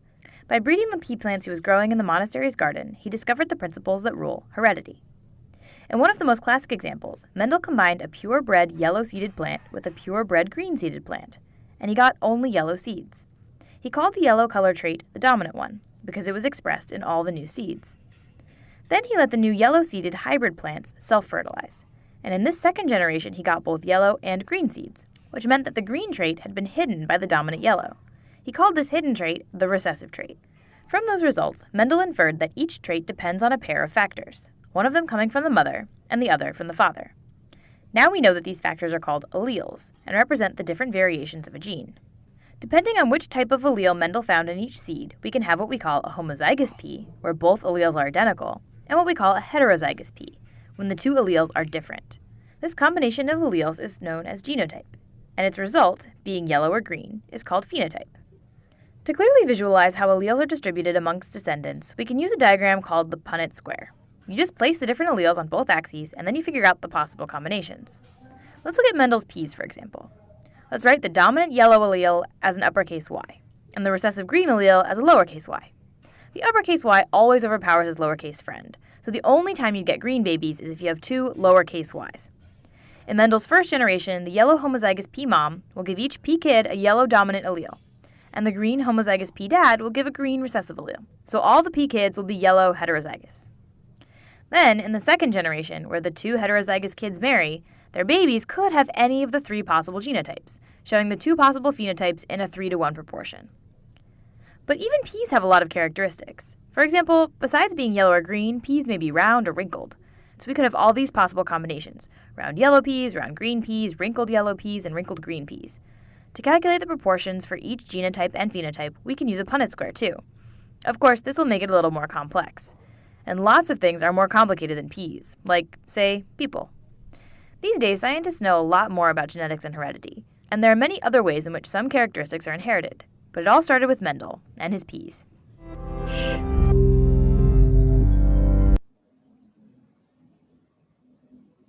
Oke, jadi gitu ya. Bagaimana Bapak Mendel itu sendiri awalnya dia dari sebuah kacang gitu ya. Menggunakan kacang ercis atau dibilang kacang kapri juga boleh gitu ya. Dia menemukan bahwa kalau misalkan kacang ercis warna kuning disilangkan dengan warna hijau, hasilnya semua akan jadi warna kuning. Begitu, dianggapnya seperti itu kan. Kemudian dari keturunan yang pertama, begitu kan warnanya dua-duanya warna kuning kan gitu ya. Disilangkan bisa jadi warna hijau, keluar lagi gitu. Kok bisa ada warna hijau lagi nih? Padahal orang tuanya kuning semua gitu. Nah, sehingga Bapak Gregor Mendel ini, ya, setelah dia menemukan begitu ya bahwa ternyata ada sifat seperti yang namanya dominan dan resesif begitu ya, ada sifat yang menang, ada sifat yang kalah, dan kemudian kalau misalkan sifatnya itu pertengahan seperti itu, maka sifat yang kalah itu akan muncul lagi gitu. Jadi kemudian dia membuat sebuah teori gitu ya, teori atau yang disebut sebagai hukum Mendel ya. Di mana dia membuat dua hukum di sini. Yang pertama ada setiap gen di dalam alel akan berpisah atau bersegregasi secara bebas pada saat pembentukan gamet. Dan yang kedua, setiap gen di dalam gamet akan bergabung dan berasortasi secara bebas pada saat pembentukan individu baru. Nah, kalau seperti ini, tadi dijelaskan di videonya gitu ya. Kita balik lagi nih. Ada yang mau nyatet kira-kira nih? Sebelum saya balikin ke videonya.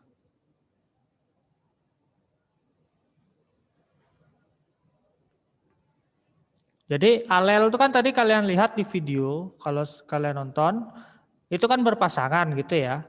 Berpasangan, pasti. Setiap alel itu berpasangan. Kalau misalkan alelnya tidak berpasangan, pasti ada cacat. Kalau di manusia, biasanya tuh ya jadi semacam cacat begitu. Entah dia kena apa mungkin, atau mungkin jarinya lebih atau jarinya kurang, seperti itu. Atau mungkin cacat tangannya pendek sebelah, seperti itu ya. Nah itu disebabkan karena alelnya itu tidak berpasangan begitu. Jadi mungkin ada alel yang alel yang sendiri, atau mungkin ada yang sampai 3 gitu ya, kromosom, 3 terpaut 3 kromosom atau alel seperti itu.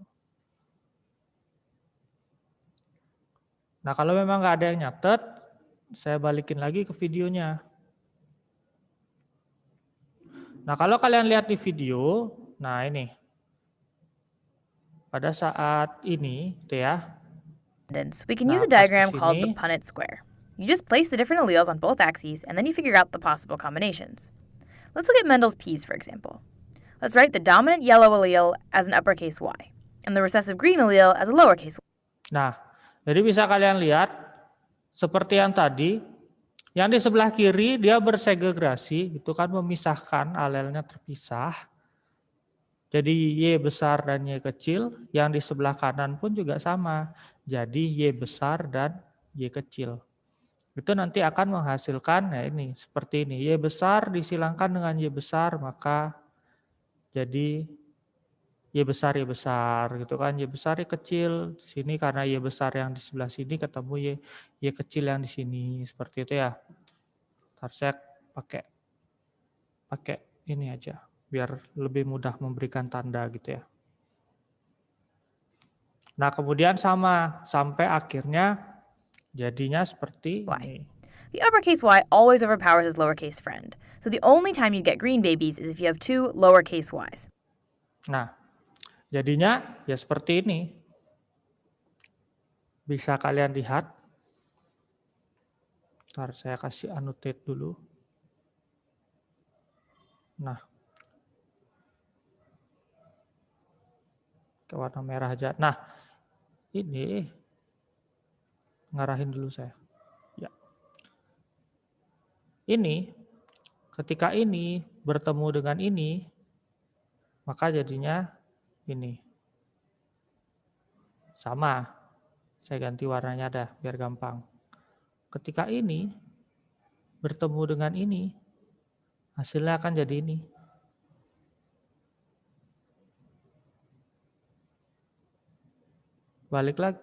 Kembali lagi ini ketemu sama ini, hasilnya ini.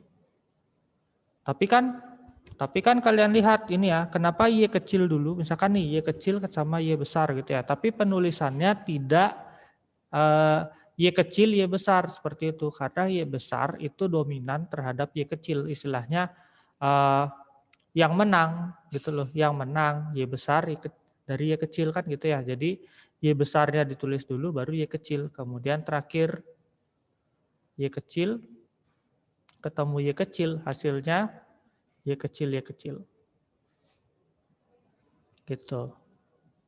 Nah, yang kemarin ada nanya juga gimana caranya membedakan antara genotip sama fenotip gitu ya. Genotip sama fenotip.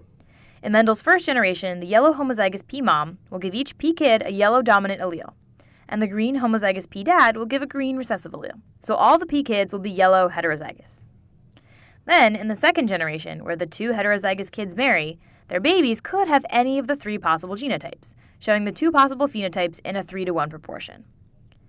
But even Ps have a lot of characteristics. Bentar, yang mana tadi ya? Yang ada genotip, fenotip.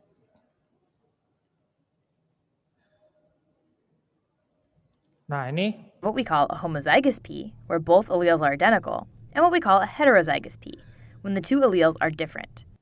Ya, ini perbedaan antara alel atau gen homozigot sama heterozigot. Dimana kalau homozigot dia semuanya besar-besar atau semuanya kecil-kecil sama pasangannya.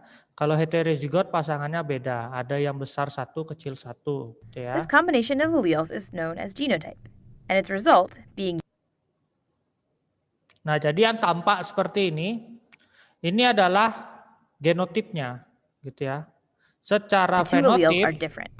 This combination of alleles is known as genotype, and its result being yellow or green. Nah, kalau secara fenotip gitu ya, secara tampak luar itu kelihatannya sama, padahal secara di dalam itu bisa jadi beda. Gitu ya. Bukan berarti antara satu individu dengan individu lain meskipun warnanya sama gitu ya. Misalkan ya ada anjing gitu ya. Warnanya coklat seperti itu belum tentu genotip dari anjing yang warna coklat itu sama. Bisa jadi satunya genotip homozigot, satunya genotip heterozigot. Cara taunya gimana, Mister? Kalau misalkan genotip gininya tuh homozigot atau heterozigot gitu ya. Ya berarti kita harus menyilangkan gitu. Misalkan nih ada anjing dikawinin. Satu indukan yang betinanya sama, misalkan jantannya beda begitu kan, tapi jantannya ini masih satu saudara begitu ya. Warnanya sama, coklat. Dikawinkan dengan anjing putih begitu ya. Mereka disilangkan. Kalau misalkan keluar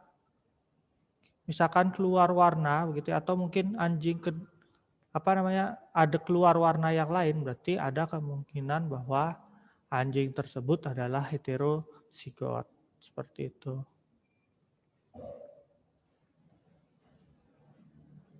Is called phenotype. To clearly visualize how alleles are distributed amongst descendants, we can use a diagram called the Punnett square. Nah, cara menyilangkan dari Mendel sendiri menggunakan tabel Punnett ya. Memang sih kenapa dibilang tabel Punnett gitu ya, atau Punnett square, karena memang penemunya Bapak Punnett gitu ya. Penemunya Bapak Punnett, kemudian dia ya seperti ini mengawinkan. Tapi ada juga cara yang lain di mana kita bisa pisahkan sendiri seperti itu ya. Nah, cara yang lainnya ada di video berikutnya yang akan saya berikan. Jadi sekarang kita akan belajar tentang bagaimana persilangan satu sifat beda terlebih dahulu ya.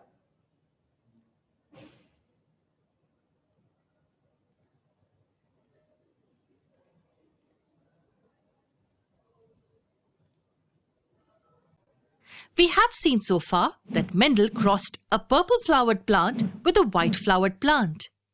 He then collected the seeds and grew new plants from them. Astonishingly, he found that all the offsprings had purple-colored flowers.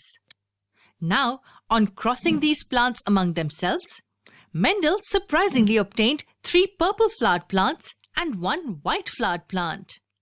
How could this be possible? Moreover, what could be the probable reasons for this?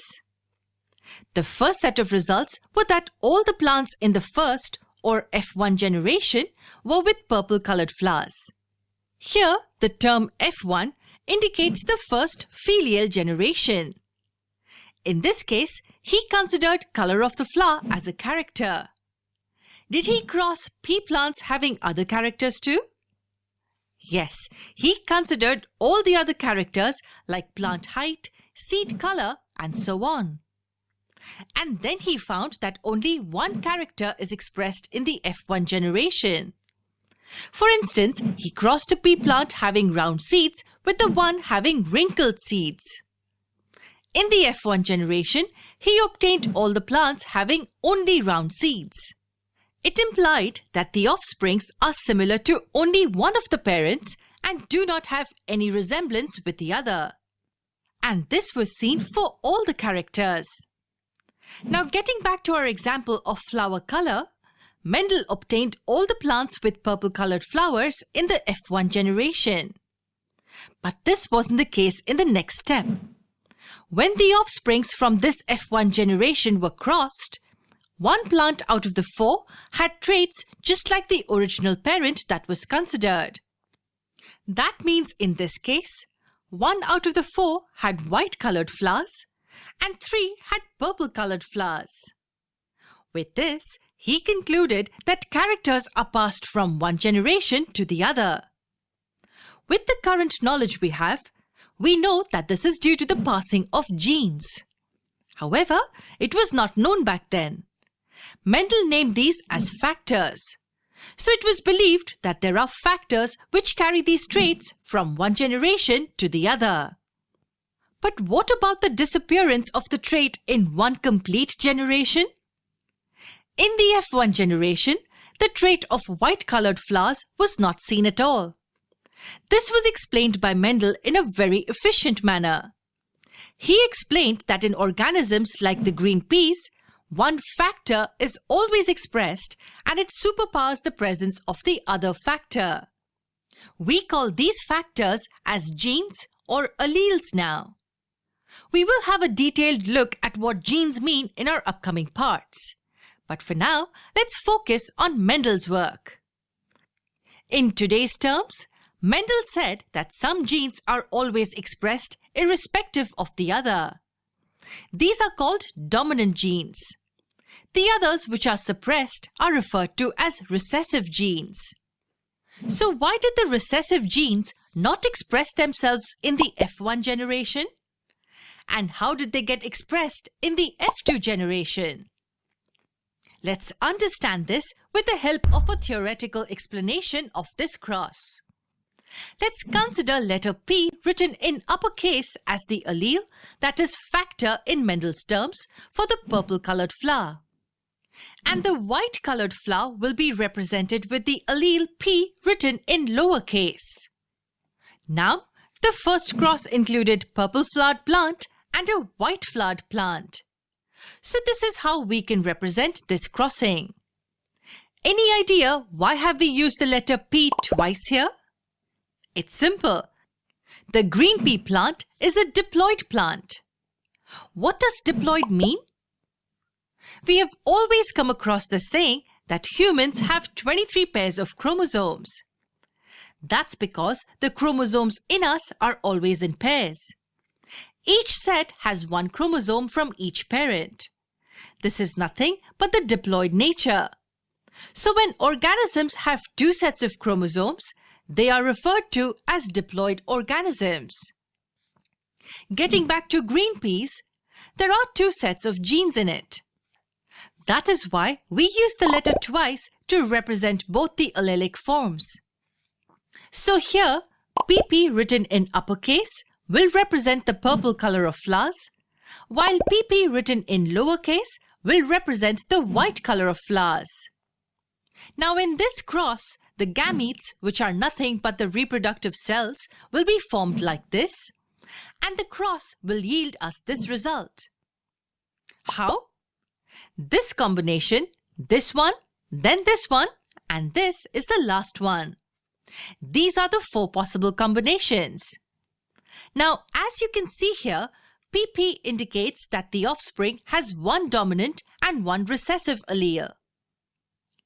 In such a case, the plants will have only purple flowers as the presence of one dominant gene is enough to express the trait.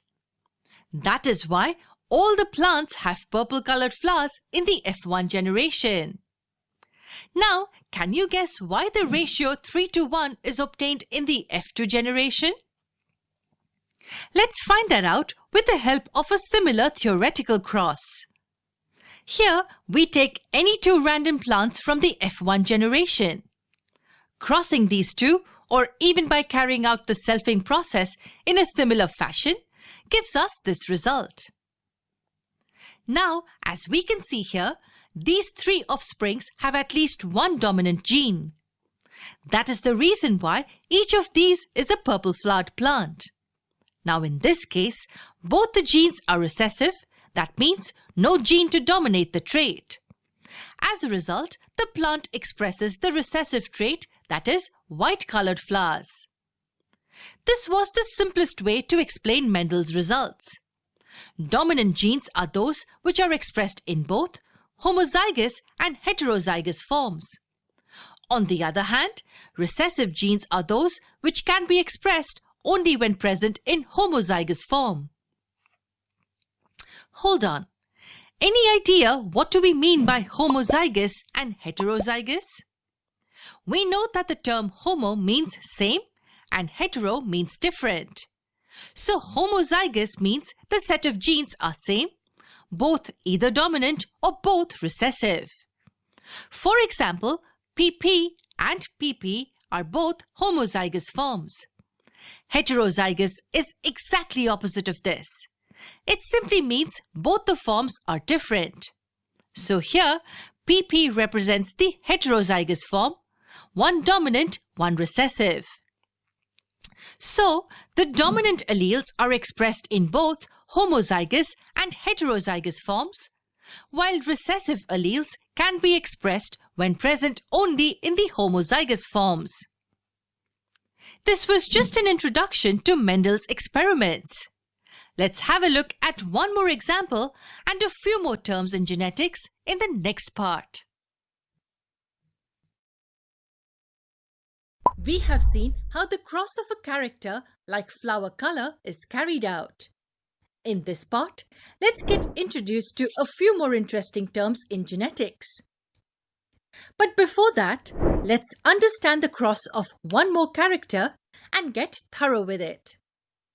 Before beginning any such experiment, we need to make sure that the parents selected are homozygous in nature. So let's say we wish to cross two organisms with some trait named A. The dominant form should ideally be AA both in uppercase, while the recessive form has to be AA both in lowercase.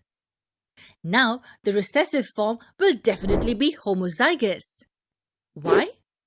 Yes, we know that the recessive character is expressed only when it's in the homozygous form. But the dominant character can have both the sets of alleles. So, AA in uppercase as well as AA, one in upper and the other in lowercase, can give us a dominant case. So, it could be homozygous or heterozygous. Now, how are we supposed to know whether the organism considered for crossing is homozygous or heterozygous for a particular character? For this, we have the concept of pure lines. Pure lines are nothing but the descendants obtained after inbreeding for several generations. Confused? Don't be.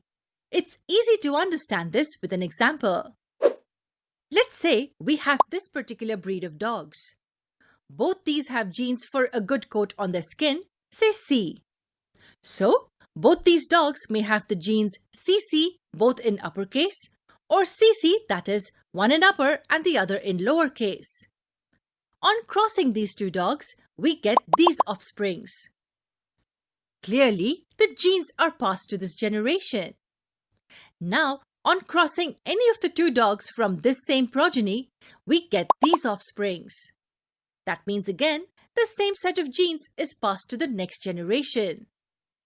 Imagine this is done for a few more generations. What will be the result? The progeny at the end will have these genes conserved. But notice something interesting. As we keep crossing the individuals in the same family, the chances of obtaining the homozygous form is enhanced. This process of crossing individuals from the same family is called inbreeding. and offsprings obtained after inbreeding several generations are called pure lines. One of the advantages of using pure lines while beginning the experiment is to have an assurance that the organism is homozygous even for the dominant trait. Now, let's focus back on the cross we were about to carry out. This time, let's consider the character stem height in the pea plant. Here, we take a tall and a dwarf plant. Both these are pure lines. On crossing the parental generation, we get these offsprings in the F1 generation. Now, what will happen when we cross these two plants from the F1 generation? It will give us these results. Take a moment to go through this. So what we get is 3 tall plants and 1 dwarf plant. Isn't this the same ratio that Mendel obtained when flower color was considered as the character? Yes, it is. He had obtained 3 purple and 1 white flower in the F2 generation. Similarly, here we get 3 tall and 1 dwarf plant. Now that we've had a good idea about crossing, let me introduce 2 new terms to you. Trust me, they are very simple to understand. The 2 terms are phenotypic ratio and genotypic ratio. In this case, the phenotypic ratio is 3:1, that is 3 tall plants and 1 dwarf plant. And the genotypic ratio is 1:2:1. As we can see, 1 plant is homozygous for the tall trait, these 2 are heterozygous, and this one is homozygous for the recessive trait dwarf. Any idea what these terms mean? Let's understand them first and then proceed with understanding the ratios. The features that can be seen or observed by us externally are called phenotypes. Pheno is a prefix that indicates an observable characteristic. We could clearly see in this case, 3 are tall and 1 is a dwarf plant. Hence, the phenotypic ratio is 3:1. What about the genotypic ratio? Let's take an example here. If we look at this tall guy, what can we say about his genes? This tall guy can have the genes TT both in uppercase or TT, one in upper and the other in lowercase. We can't really predict it. So just by having a glance, we can't really guess if the individual is homozygous or heterozygous for height as the character. So the features of the genetic level which cannot be observed are called genotypes. In simple words, the physical expression of the genes giving rise to the particular observable traits can be termed as phenotype. On the other hand, genotype can be defined as the set of genes that give rise to a particular trait. That is the genetic makeup of an organism. So, the trait that's visible to us is the phenotype, and what genes the organism has for that trait is the genotype. For example, if this boy has black eyes, then the eye color seen by us is the boy's phenotype, and the genes that he has inherited from his parents, which are not seen by us, are a part of his genotype. Now getting back to our experiment. How do we understand the genotypic ratio? Well, as we can see, we have 1 homozygous tall plant, 2 heterozygous tall plants, and 1 homozygous dwarf plant. So, the genotypic ratio is 1:2:1. Now, we are all well versed with the crosses and also a few important terms in genetics. Take a moment to go through these important terms once. Let's now move ahead and understand Gregor Mendel's experiments further. So far, we've seen how Mendel crossed plants and studied 1 character at a time. Do you think he always crossed only a single character at a time? No. After he completed crossing all the characters individually, he crossed 2 characters at a time, followed by 3, and so on. The cross involving 1 character at a time is called monohybrid cross. So whatever we've learned so far was a monohybrid cross. And the ratio obtained after the cross is nothing but a monohybrid ratio. How is a dihybrid cross, that is a cross involving two characters at a time, carried out then? And what about the dihybrid ratio? Oke, sampai situ dulu ya. Kita belajar yang monohybrid dulu. Baru nanti yang dihybrid. Nah, masih ada yang ditanyain dulu enggak? Kira-kira. Jadi tiap persilangan satu sifat beda, di mana tetap ya alelnya terbagi dulu dari yang pasangan, terpisah dulu, dijadiin satu-satu, kemudian baru digabungkan. Nah, hasilnya itu tidak menunjukkan ini ya istilahnya ya, kepastian gitu ya. Hasilnya itu bukan menunjukkan kepastian dari keturunannya. Misalkan, contohnya kayak bunga tadi ya, bunga ungu dengan bunga putih, hasilnya kan disilangkan menjadi bunga ungu semua 100% secara tampak luar. Kemudian bunga ungu yang keturunan pertama tadi disilangkan berikutnya, gitu ya, disilangkan dengan sesamanya, maka akan mengeluarkan bunga putih. Nah, bunga putih itu adalah peluangnya, gitu ya, peluangnya. Jadi tadi kalian lihat begitu kan perbandingan peluangnya, ada secara fenotip itu kan 3:1, di mana 3 itu bunga warna ungu, 1 adalah bunga warna putih. Ya kan? Nah, itu baru perbandingan fenotipnya, alias itu adalah persentase dari keturunannya. Dimana kalau misalkan 3:1 berarti kan 75% banding 25%. Itu berarti ya 75% berbanding 25%. Berarti ada kemungkinan keturunan ketiganya itu adalah 25% berwarna putih. Kalau misalkan dihasilkan mungkin berapa? Mungkin cuma satu individu aja kayak gitu ya. Terus kalau misalkan individunya mungkin banyak, ratusan, mungkin berapa, misalkan 100 gitu ya. 100 ada kemungkinan 25 dari 100 itu berwarna putih. Tapi nggak pasti 25 dari 100 akan jadi warna putih.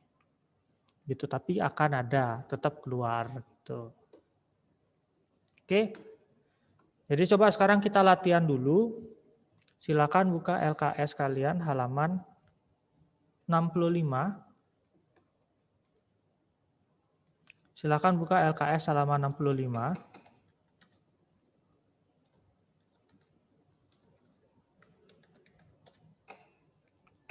Nomor 4 ya. LKS halaman 65 nomor 4. Jadi nanti silakan kalian kerjakan dulu di buku latihan kalian gitu ya. Kemudian nanti tolong tutor saya. Jadi saya yang akan menuliskan gitu ya di papan whiteboard. Karena kalau kalian sendiri mungkin enggak semua punya fasilitas yang sama ya, mungkin agak kesulitan dalam menuliskan di layar sentuh gadget kalian begitu kan. Jadi nanti kalian tinggal unmute kemudian bantu saya, nanti saya yang akan menuliskannya di whiteboard. Oke, silakan dikerjakan dulu.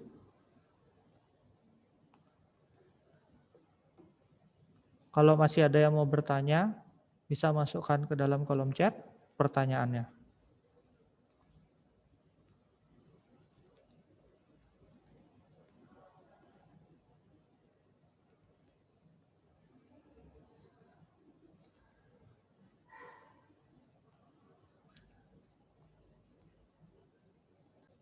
Gimana? Sudah ketemu? Yang sudah ketemu bisa kasih jempolnya.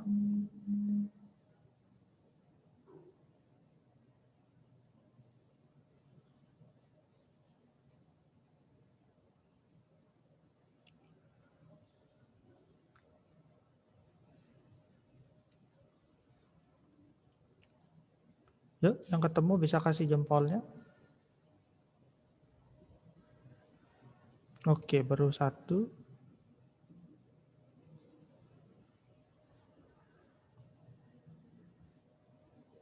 Masih mudah ya ini ya. Nanti di persilangan di hibrid baru agak susah.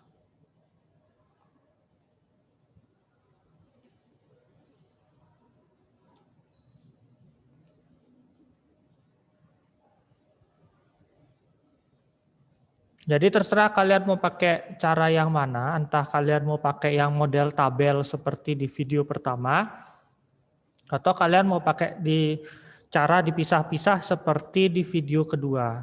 Ya, gametnya dipisah ada apa dan apa seperti itu ya. Kemudian langsung di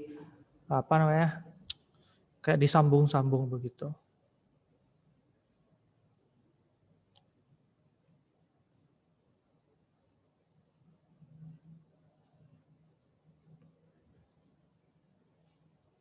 Ini yang keluar siapa ya?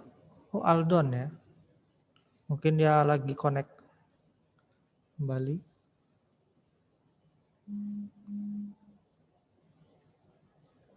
Yuk. Silakan.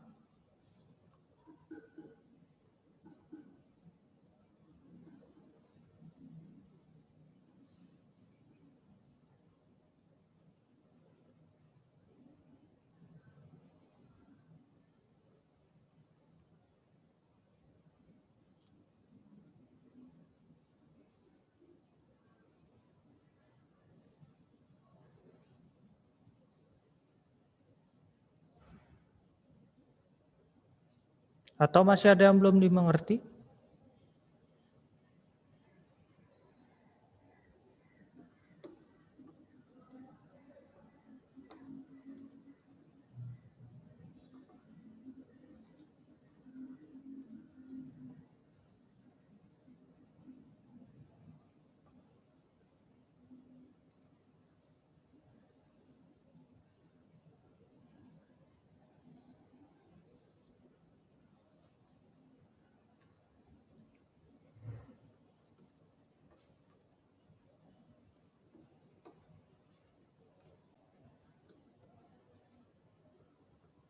Oke, coba bantu saya ya. Tadi siapa? Giovanna, bisa bantu Mister? Di unmute aja. Iya, Mister. Oke. Coba tadi burung Pak apa gimana? Baca soalnya. Oh, nggak usah. Langsung dijelasin gininya aja. Penjelasan caranya aja.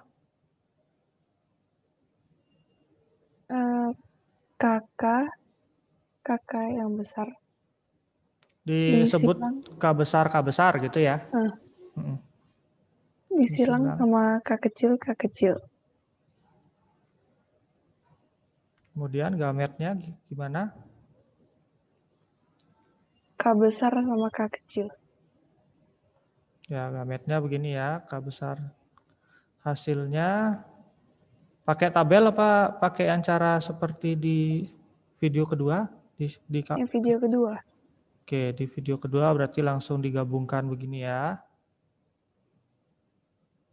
Ini maaf nih kalau garis saya tidak proporsional, karena agak sulit juga saya nulis di sini. Oke, berarti hasilnya F1 sama dengan K besar, K kecil. Ada 4 ya. Nah, kemudian apabila F1 disilangkan dengan sesamanya. F1 disilang F1, gini ya.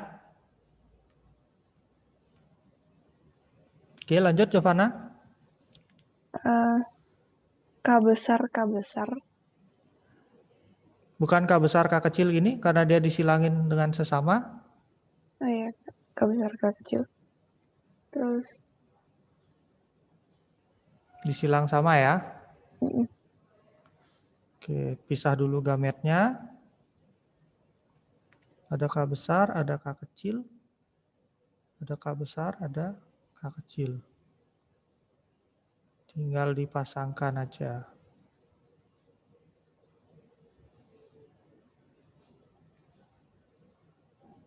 Oke, jadi F2-nya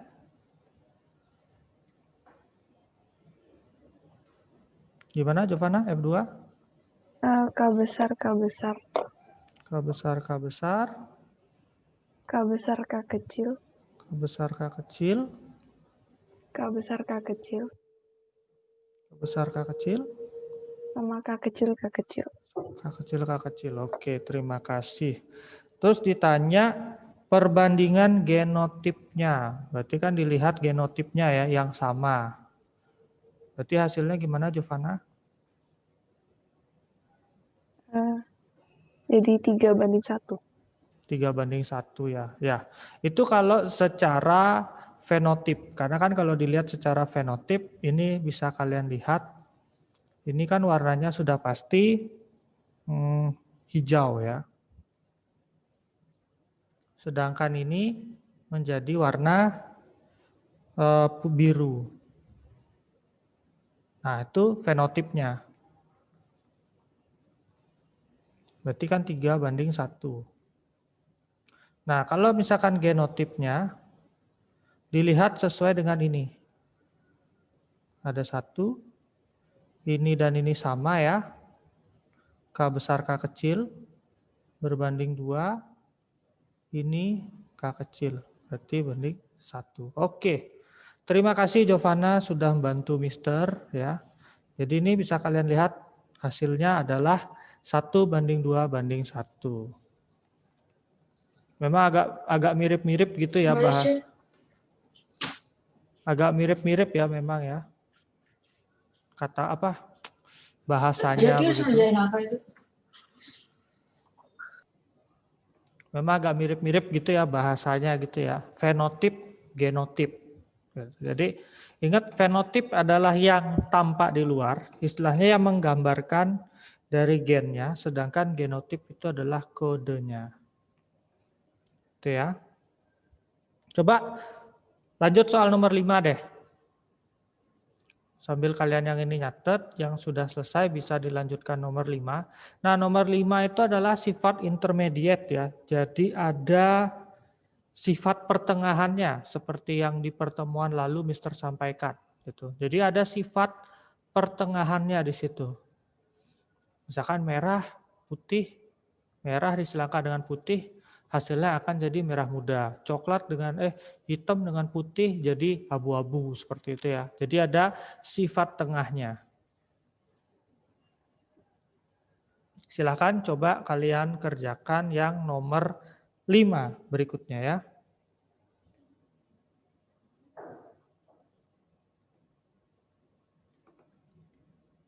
Yang mau nyatet juga silakan dicatat di sini.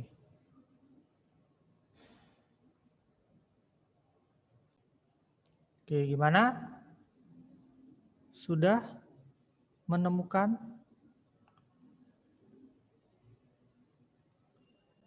Sudah menemukan? Pada sudah hilang semua ini. Belum waktunya kelar ini. Gimana? Sudah menemukan?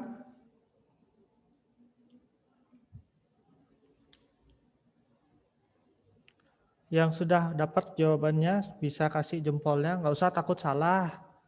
Ya, nggak usah takut salah.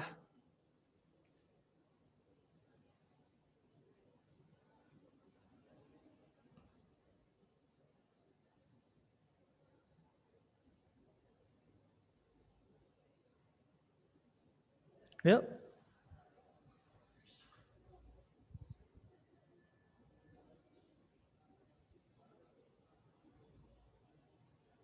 Soal nomor 5 gitu ya. Tinggal cari aja persilangan bunga warna merah dengan warna merah muda menghasilkan keturunan bunga putih berapa?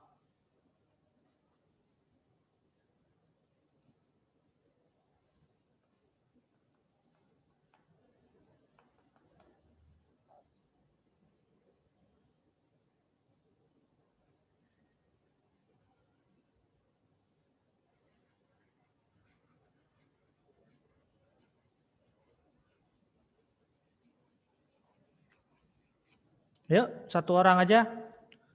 Kalau nggak gini nggak selesai nih kita nih. Nggak selesai pelajaran nih kalau kayak gini nih.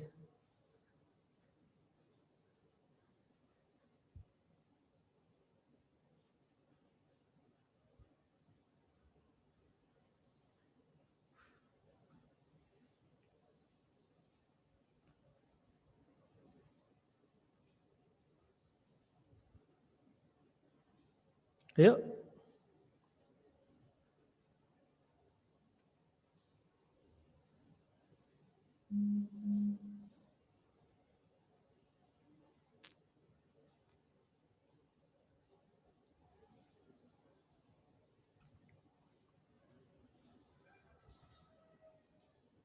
Atau saya tunjuk aja ya.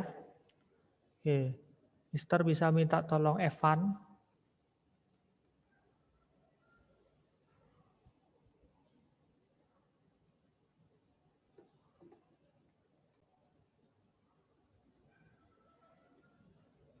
Halo Evan? Saya belum, Mister. Oh, Masih belum. belum. Iya, oke. Saya pakai warna merah aja deh. Pink aja. Oke. Anggap gini aja ya, karena kan ini tidak dikasih tahu genotipnya apa begitu ya, atau alelnya apa.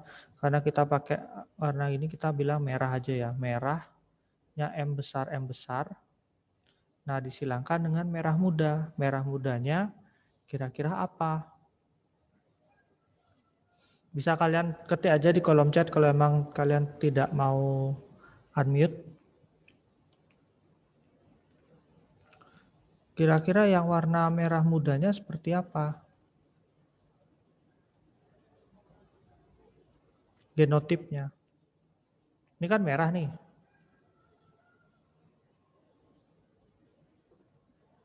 Tar. Pakai warna merah aja dah. Nah. Anggap merahnya ini adalah M besar. Merah. Disilangkan dengan merah muda.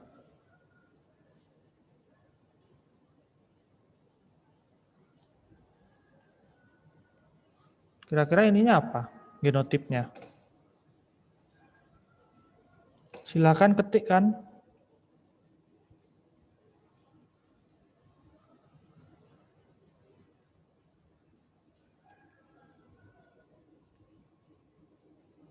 Ya, kira-kira gitu ya.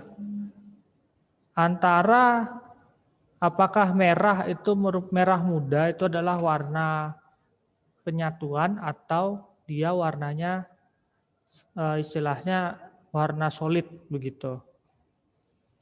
Kalau merah kan kita tahu ya, merah itu adalah salah satu warna solid. Masuk RGB gitu kan, yang merah, red, green, hijau, blue, biru. Berarti kan warna solid ya. Selain itu ada warna solid yang lain, hitam, putih, itu solid. Nah, kalau misalkan merah muda, apakah dia warna penggabungan atau warna solid?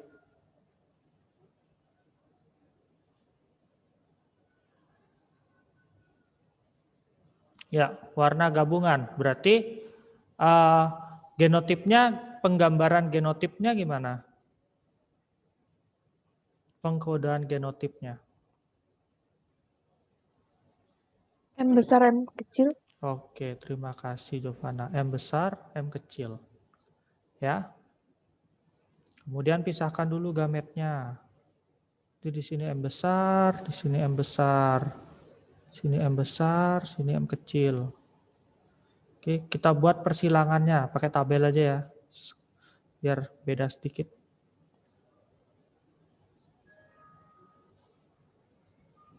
Tuh, susah pakai tabel. Kita pakai persilangan biasa aja.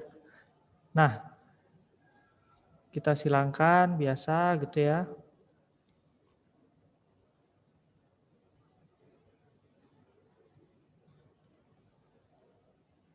Kita silangkan biasa. Seperti ini.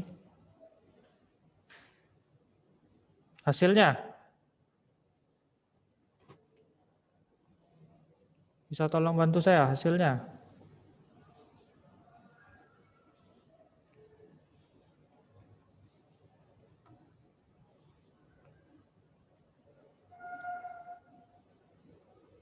Ini ketemu ini? Ya, terima kasih Beni. Melengkapi ya, sudah ya. Tapi Beni masih kebalik nih. Jangan M kecilnya yang duluan ya. Nah, seperti ini kan hasilnya, sorry. Saya hapus dulu. Ya kan, M besar, M besar, M besar, M besar, kemudian ada M besar, M kecil, M besar, M kecil. Di mana tadi kalian tahu M besar itu adalah warna merah, M besar, M kecil itu adalah warna merah muda. Berarti yang putih berapa?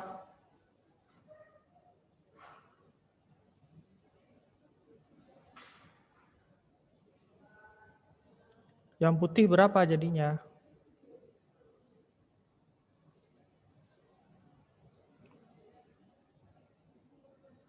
Berapa? Anggap dah di sini ada 2 ya. Di sini ada 2. Disederhanain. 1 berbanding 1. Pakai presentase jadinya berapa? Merah berapa? Merah muda berapa?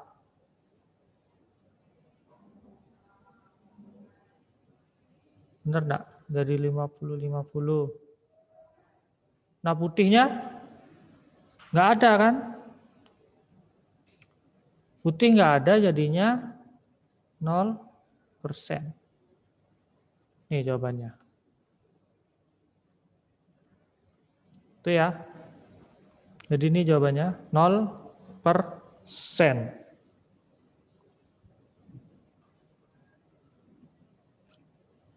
Oke, bingung kan? Bingung kan? Sedikit paham, Mister. Sedikit paham. Oke, terima kasih. Ya. Kalau masih banyak yang ditanyakan, kita simpan terlebih dahulu ya. Kalian bisa tanyakan di pertemuan kita selanjutnya. Berarti hari apa nih? Jumat ya? Hari Kamis ya. Hari Kamis. Oke. Terima kasih kelas 8 kelas 9A. Kita berdoa sebelum kita akhiri pelajaran kita hari ini. Oke. Kita satu dalam doa. Tuhan, terima kasih ya Tuhan untuk segala berkat dan juga anugerah-Mu untuk kesempatan kami bisa belajar dari pagi sampai hari ini, sampai sekarang ya Tuhan. Kiranya Engkau memberkati untuk agenda kami selanjutnya. Biarlah ilmu yang bisa kami peroleh pada hari ini bisa bermanfaat dalam kehidupan kami sehari-hari ya Tuhan. Ampuni dosa dan kelemahan kami ya Tuhan. Inilah doa dan ucapan syukur kami. Hanya dalam nama Tuhan Yesus kami sudah berdoa. Amin. Oke, terima kasih. Tuhan Yesus memberkati.